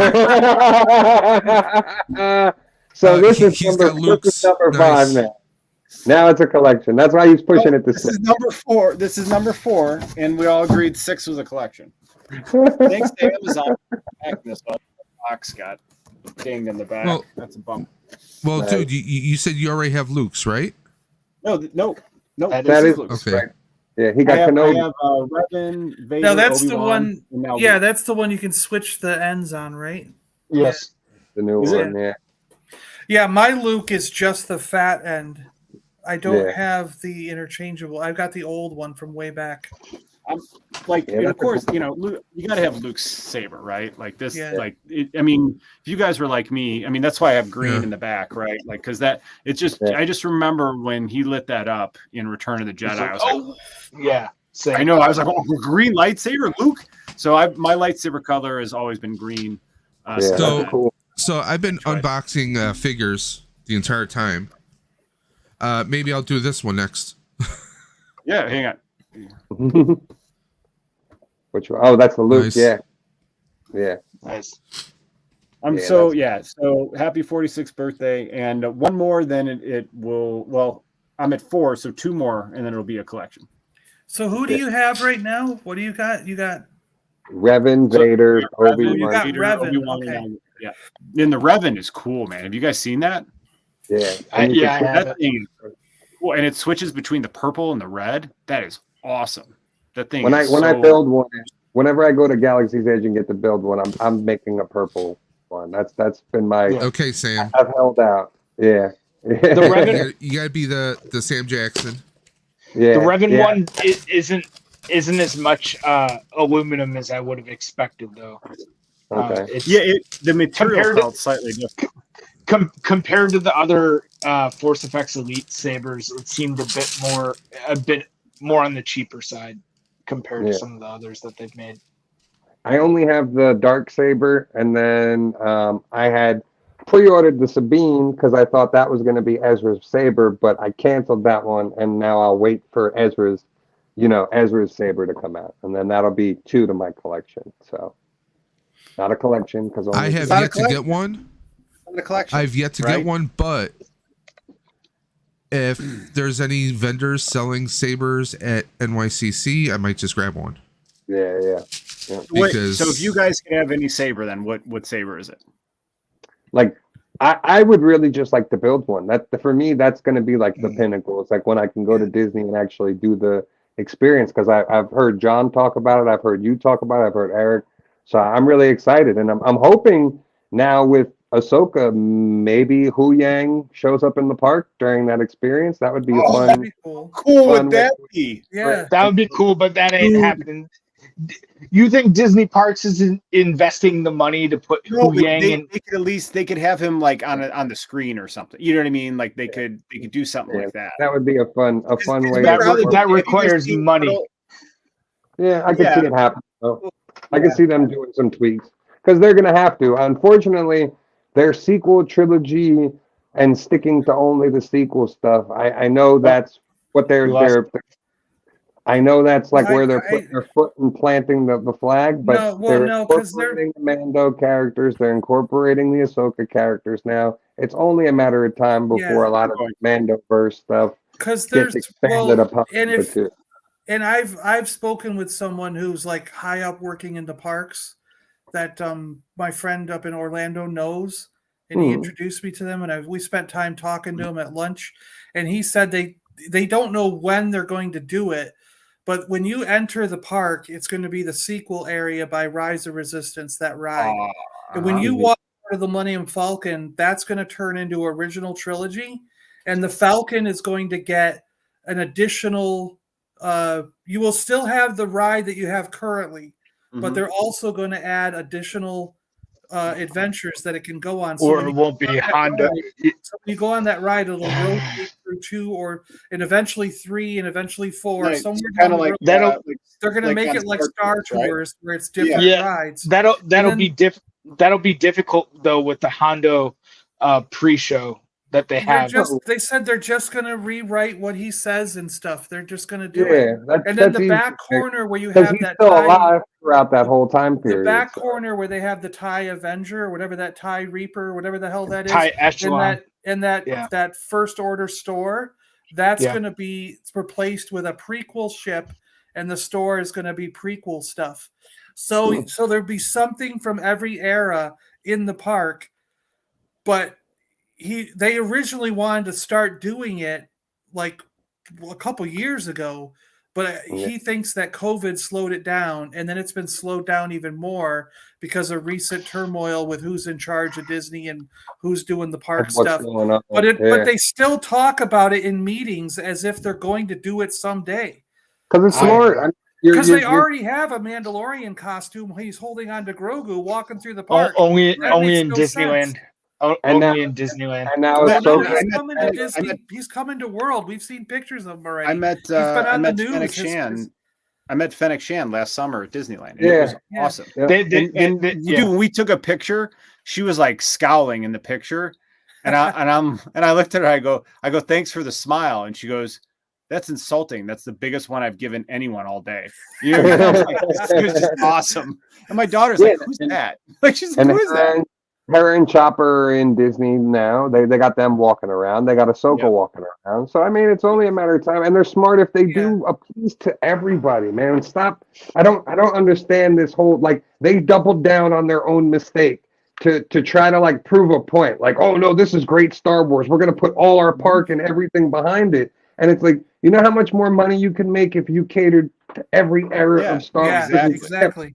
And make this all the IP. Yeah, exactly.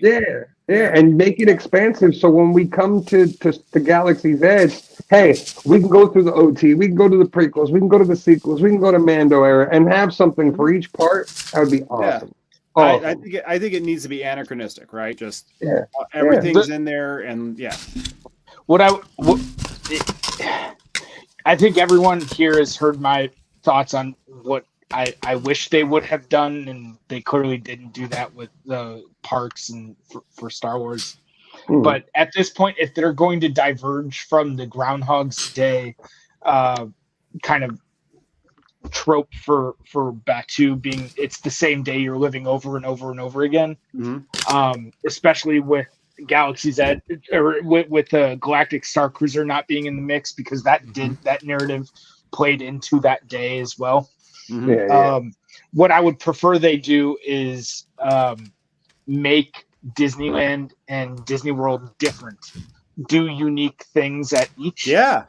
But the and also just expand Disney World, because they have more space to play with. They wanted to keep them consistent, but now if they do diverge, just fucking expand Disney World to put in more, because Star Wars deserves more than what they ended up putting in. It deserves a full park, and same with Marvel. Like, you would even be smart if you combine the Marvel and Star Wars park to one park. Yeah, that was more complex because of Universal owning the theme park rights east of the Mississippi. But have you guys been to Avengers Campus at Disneyland? It's like somebody's like, "Give me something drawn up in the next 3 days, and then we're going to start building." Like, it is such an afterthought. It's so underwhelming when you're there. Like, the building, they're building the new ride. The Universal, that building is like 2 stories tall. Like, when you go in there, it is like an afterthought in there. Like, they did not put effort into it. It was the Universal one blew me away. I just couldn't believe it when I walked into the Universal area of Marvel. I was like, I just stepped into a 90s cartoon, and I'm reading the 80s and 90s comic books in the street. You know what I mean? I was just like, this is but you got to pick this whole thing up and move it to Disney. Like, I don't. Yeah, but those attractions are like dated now, and everything. Everything. That Hulk ride is freaking scary as hell. The Hulk ride's cool, but everything there, like, they haven't.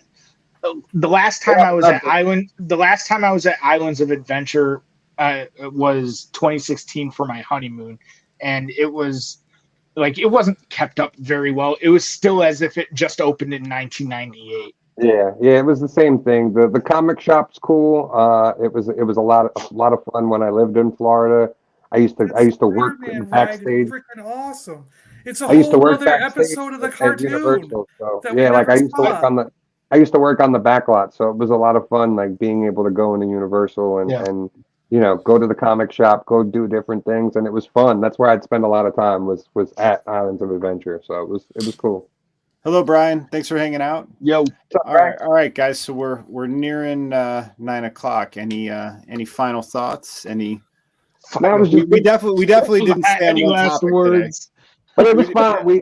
It was just a nice hangout, man. It was good to see you. I'm glad you're doing okay and things are going good, and like we can all just hang out and enjoy spending some time together. It's been a while. Man, I missed you guys. Thanks for keeping tabs, and I missed you guys. And I feel like healthy, mentally healthy. I'm fit, like with yoga.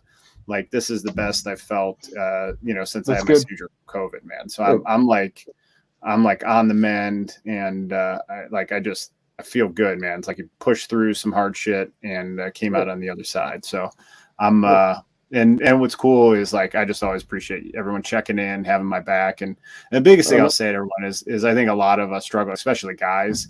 We like, mental health is like real taboo for us. And what I learned is like, if somebody has like a disease and you can see it, people have more empathy. But like, when you're feeling down and it's just in your head and you look, I mean, not that I look normal, but I look like an asshole no matter what, but you know what I mean? Like this is just how I look, and you can't see what's here. Right. And then people don't have empathy for that when you're not yourself or where you're struggling, you know what I mean? So it's go talk to people, talk to professionals, like, find healthy outlets. I've been leaning on yoga, guitar. Like, this year I started, seeing a therapist just to deal with like the trauma and how scary that situation was. And like, by doing all that, like, I just feel good now, man. I feel really good and got some big life. Now you can build a new toy room too.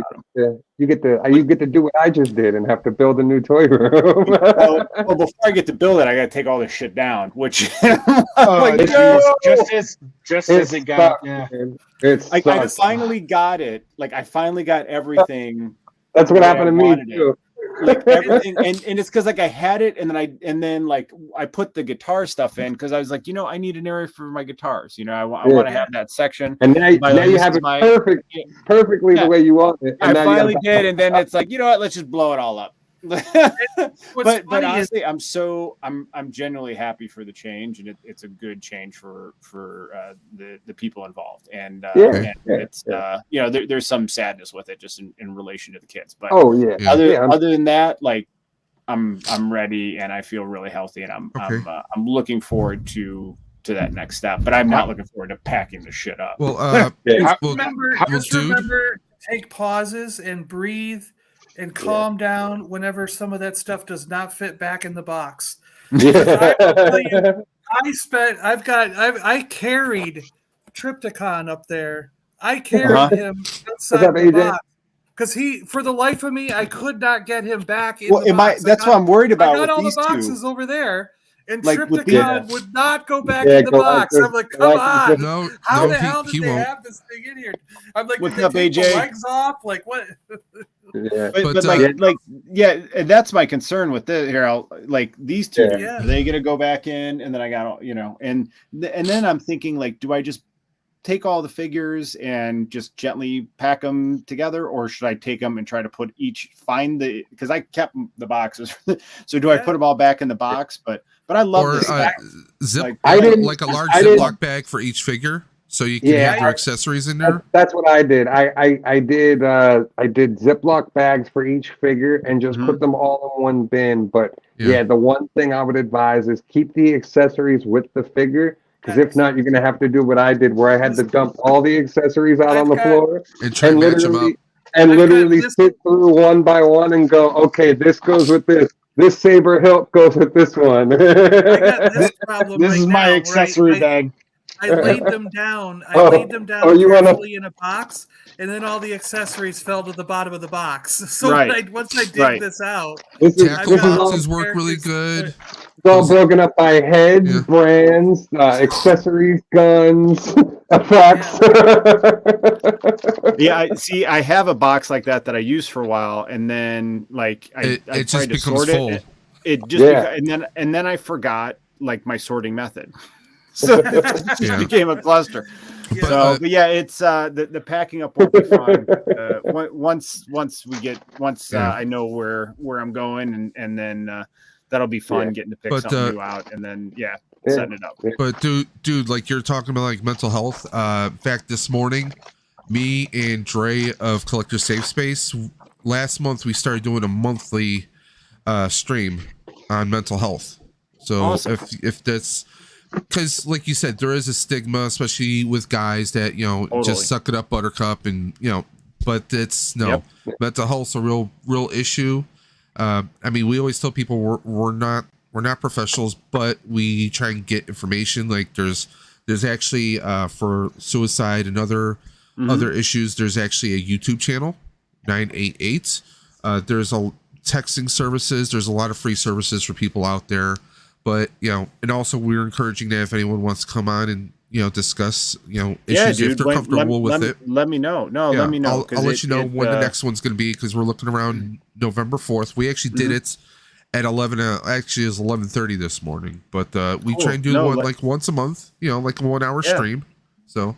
No, let me in, because it BetterHelp. If you're listening, we will all take a sponsorship and promote it. BetterHelp is a very well known one.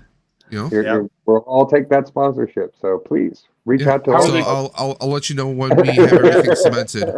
No, let me know, dude. I'd love to do it, and I learned so much, and then what's cool is like I feel like I'm better for it, and all that kind of stuff. So even just going to therapy, or even just talking to someone. I mean, it's like you're getting it out. Yeah. You can't keep it bottled up, otherwise it's going to make you sick physically and mentally. So it does. It's like it really does. You get physiological symptoms from it, and then it's a cascade. Like you know what I mean, you go down like a dark rabbit hole. But I think more of us should take care of ourselves, and sometimes you can't until you reach a certain threshold. You know what I mean, because you can't see it or you don't realize, but but I think we're all in it together, and especially with us what I collectors, learned- rabbit holes. yeah, exactly. But no, if what I learned can help other people, I'm totally happy to share that, man. Cool. How are the kids doing in school? Good, man. Oh, dude, oldest is in college. She's great. And then the youngest is a freshman in high school. So, so I'm dropping them off at the all boys school football games now, which we're at that stage of life. So, although it was fun, we jammed Olivia Rodrigo all the way there, and so we had a good time. Nice. I got to be cool dad for 15 minutes. Nice. Well, thank you guys for hanging out. Like, this is so long overdue, and hopefully we get back on a regular pace, and at least once a month together. And it feels weird because there was no spreadsheets.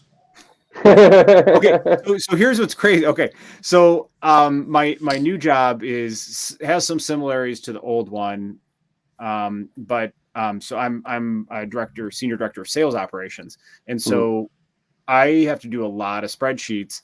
I did a 15,000 cell spreadsheet the other week at work, and I've never done a spreadsheet this complicated. And the the board of directors likes to see the formula in every spreadsheet, so I can't just like populate what it is. So I have to show the formula. So I coded all this, and when I got done, like I was like, I couldn't even talk or see straight.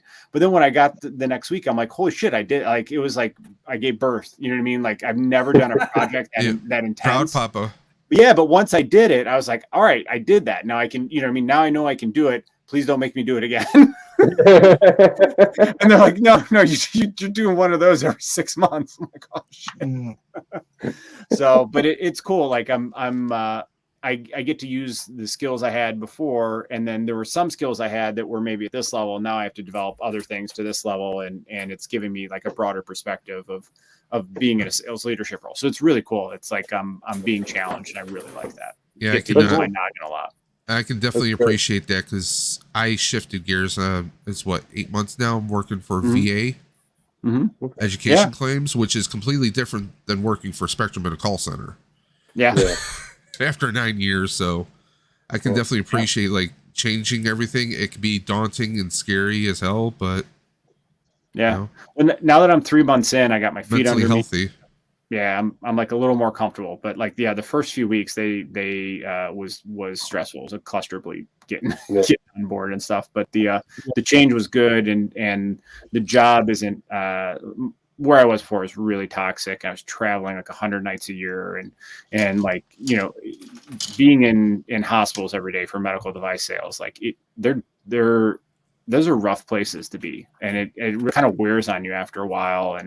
And so now I get to be in animal health, and the doctors are way cooler than neurosurgeons, like veterinarians. Like they're so much nicer, and get to work with. I see animals and stuff all the time, which is really cool. So yeah, nice change of pace. Like less money, but less.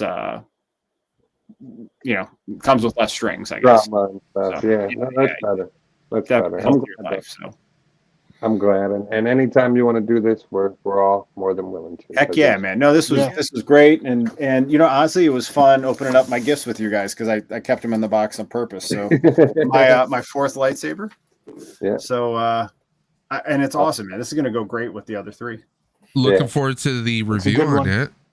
You got the essential ones too, like you got Vader, you got Kenobi, you got Luke. You know what I mean? Like, and then Revan's kind of like off the board one. You know what I mean? Yeah, like, one. For me, because of the you have the two I want. I've always wanted Kenobi and Luke. So Vader's is great. I love Vader's. I got Vader. I got Luke. I got Obi-Wan. I got both Lukes. I got the Skywalker Legacy saber and the Luke Jedi. And then I have Darth Vader, Obi-Wan Kenobi. 1 minute. 1 minute. I'll take you out. And then Yoda. Nice. Yeah, that Yoda would be cool too. So the whole old trilogy, the whole original trilogy plus Yoda.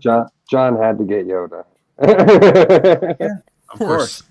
And the one I built. I have the one I built at the parks. I have the one I built at the parks. Yeah. They've got the newer Yoda one coming out for Force Effects Elite next year.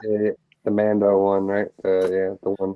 I don't need another one. I got one. That's all. Are you sure? Yep. Yeah, It's the Yoda. You don't need a Ezra saber? Because if I got Ezra, I'd have to get hair. I'd have to get, I don't know, I'd have to get the entire Rebels crew who've ever touched the lightsaber. I'd have to get all the different Ahsoka ones. You know what I mean? You can't, your collection has to fit in a logical. I love it, John. I love it. If I get one, That's how it goes from one to a collection. If I got one lightsaber from the prequel era, I'd have to get every single Jedi that existed in the prequels. John, have you ever tested for ADHD or OCD? It doesn't No, fit. It because doesn't work. This is what. Hold on. This is what no, here, I'm making this full screen for you. Oh, wait, hang on. Hold on. Where is it? There we go. Come on. Yeah, you guys. This is not a collection; it's an armada. It's an armory. It's a weapons locker. So the empty spot is where the new Yoda one will go when I get that. Okay. And you will notice I already do have the old. Yeah, the other Yoda. There it is. Yeah. The Force Effects one. So where's the sign that says, in case of Imperial troopers, grab? Hold on. That's just one wall. Yeah. Jesus. Nice. So, geez, you got all three Kylos. You got all three of the different Kylo ones. Okay, so if that's a collection, dude, you are safe. Yes. Yes. I feel very safe. Wow. And Very safe. Yep, and the saber, like anything I've gotten for the last month, like wow. Oh my god, you have four Galaxy's Edge ones? Those are park ones, aren't they? You got four. Did you built 4 different times?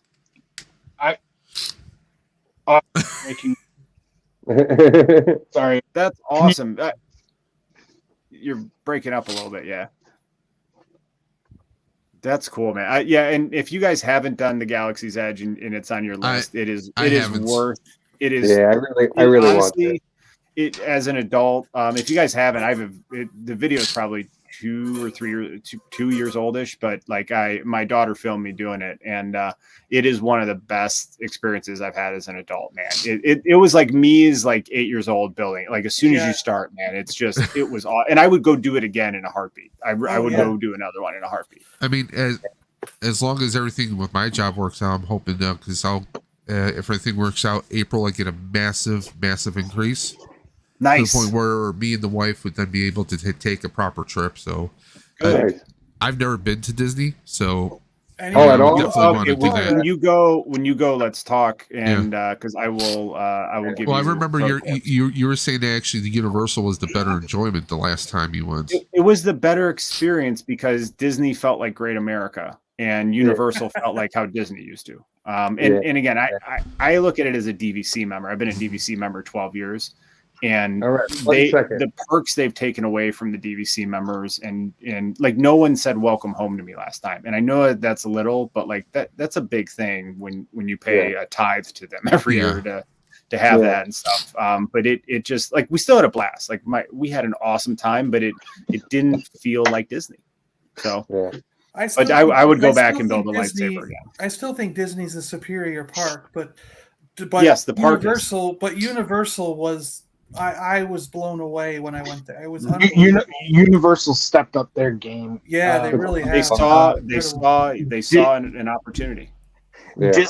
Disney's gotten complacent over the years, and I don't mean to like be negative because I love Disney, but I do. Yeah. Bob Iger did a lot of good things for the Walt Disney Company, but as far as Walt Disney World is concerned, Walt Disney World quality dipped with the Iger reign. Eisner peak Disney Parks era. I miss Michael Eisner's reign. I'm gonna dip out because my dog, as you can see, she keeps coming in here telling me she gotta. Good seeing you, brother. I'll see you guys. Have a good night. Yeah, I agree. It's dipped, and that's where, because we went to Disneyland and then Universal Hollywood, and I agree. Like the park, you it's not fair to compare the park. They're two different, but it was the experience there. Like the cast members were having fun. It was clean. There wasn't like rides broken. Disney treats their I mean? employees like crap. I did the Disney college program, and they can get away with doing like whatever they want because people want to go. They want to work Disney, there, right? Universal is much more laid back. People do have more fun with it, generally speaking, right? It's not to say that like everyone at Disney's grumpy. That's absolutely not true. But Disney as an organization, like there was a saying, like if you work at like Walt Disney World, you're a slave to the mouse. Yeah, no, that's yeah. I only think I just would say like if you've never been to either park, go to Disney World first. I still say that all the time. Oh, 100%. Disney World is far superior, I think. But I was just blown away by like I loved the Harry Potter world, and the thing is though is Jurassic Park area was great, but I wish there was more. I wish they had thought about at the time they built Jurassic Park to make it like Walt Disney World, where you were like Harry Potter world, where you were actually in the park, because it's like you don't really go through those gates. It's kind of like you can do it on the water ride, but it's like I'd love to see that at both entrances, the big gates open up and you're just like, but that's the thing is when you go to Hogsmeade, we have more animatronic dinosaurs and stuff around the park. It's like, but consider when they built that. That's what I'm saying. I know they built it too long ago. They needed to. Yeah. That's what I'm saying. It was too bad when they made the Jurassic World or Jurassic Park stuff that they weren't thinking about making it a world like Galaxy's Edge or like the Harry Potter. You know what I mean? So, yeah. But that Raptor coaster, I just about died on. There was like little kid sitting next to me, and she's like, when we get done, she's like, "Are you okay?" And I'm like, I thought I was gonna fall out of the seat. You know what I mean? Like, she's like, "I don't think you can." Like I'm just like, you were upside down going like 90 miles an hour. So, but I just thought like I really felt like I was gonna fall out of that seat. I don't know. Awesome. Well, this was a blast, man. This is good for the soul. I really appreciate you guys, and it was so good to hang out and chat. And let's keep doing it. And I'm gonna put this lightsaber. I'm not even gonna open it. I'm gonna put it safely somewhere so it's already packed and ready to go. Yeah. So it's good move. Good move. Yep. Yeah, I'm not. Yeah, nope, nothing's getting open. But that'll be cool because when I get to a new place, it gives me a lot of shit to look forward to. That's what I did too, dude. I got all this stuff to open. Woo! That's look at the GI Joe. Oh my god, dude! And there's boxes full of it. You know what I mean? Because I knew I was moving it up to the house, so I just haven't been opening stuff, and it's impressive. Now I have a big opening fest to go. I opened all the Thor, Love and Thunder collection. Oh, nice. And the Obi and Luke and Vader Black Series. Oh yeah. I still got more to open. And he's got a whole stack there still. Yeah. The piles of shame. Oh, trust me, I got more over there too. Yeah, mine are impressive, but they're all gonna get packed. Oh, actually, this box will be great. Yeah, exactly. See? All right. Well, we'll be back at some point at some place in space and time. So thank you for everyone for hanging out with us. And it was awesome seeing you guys. I'm just full of joy right now. Hope everyone has a great Saturday evening. I got that one right. And enjoy football tomorrow. We'll see you guys. Go Bills. Bye-bye.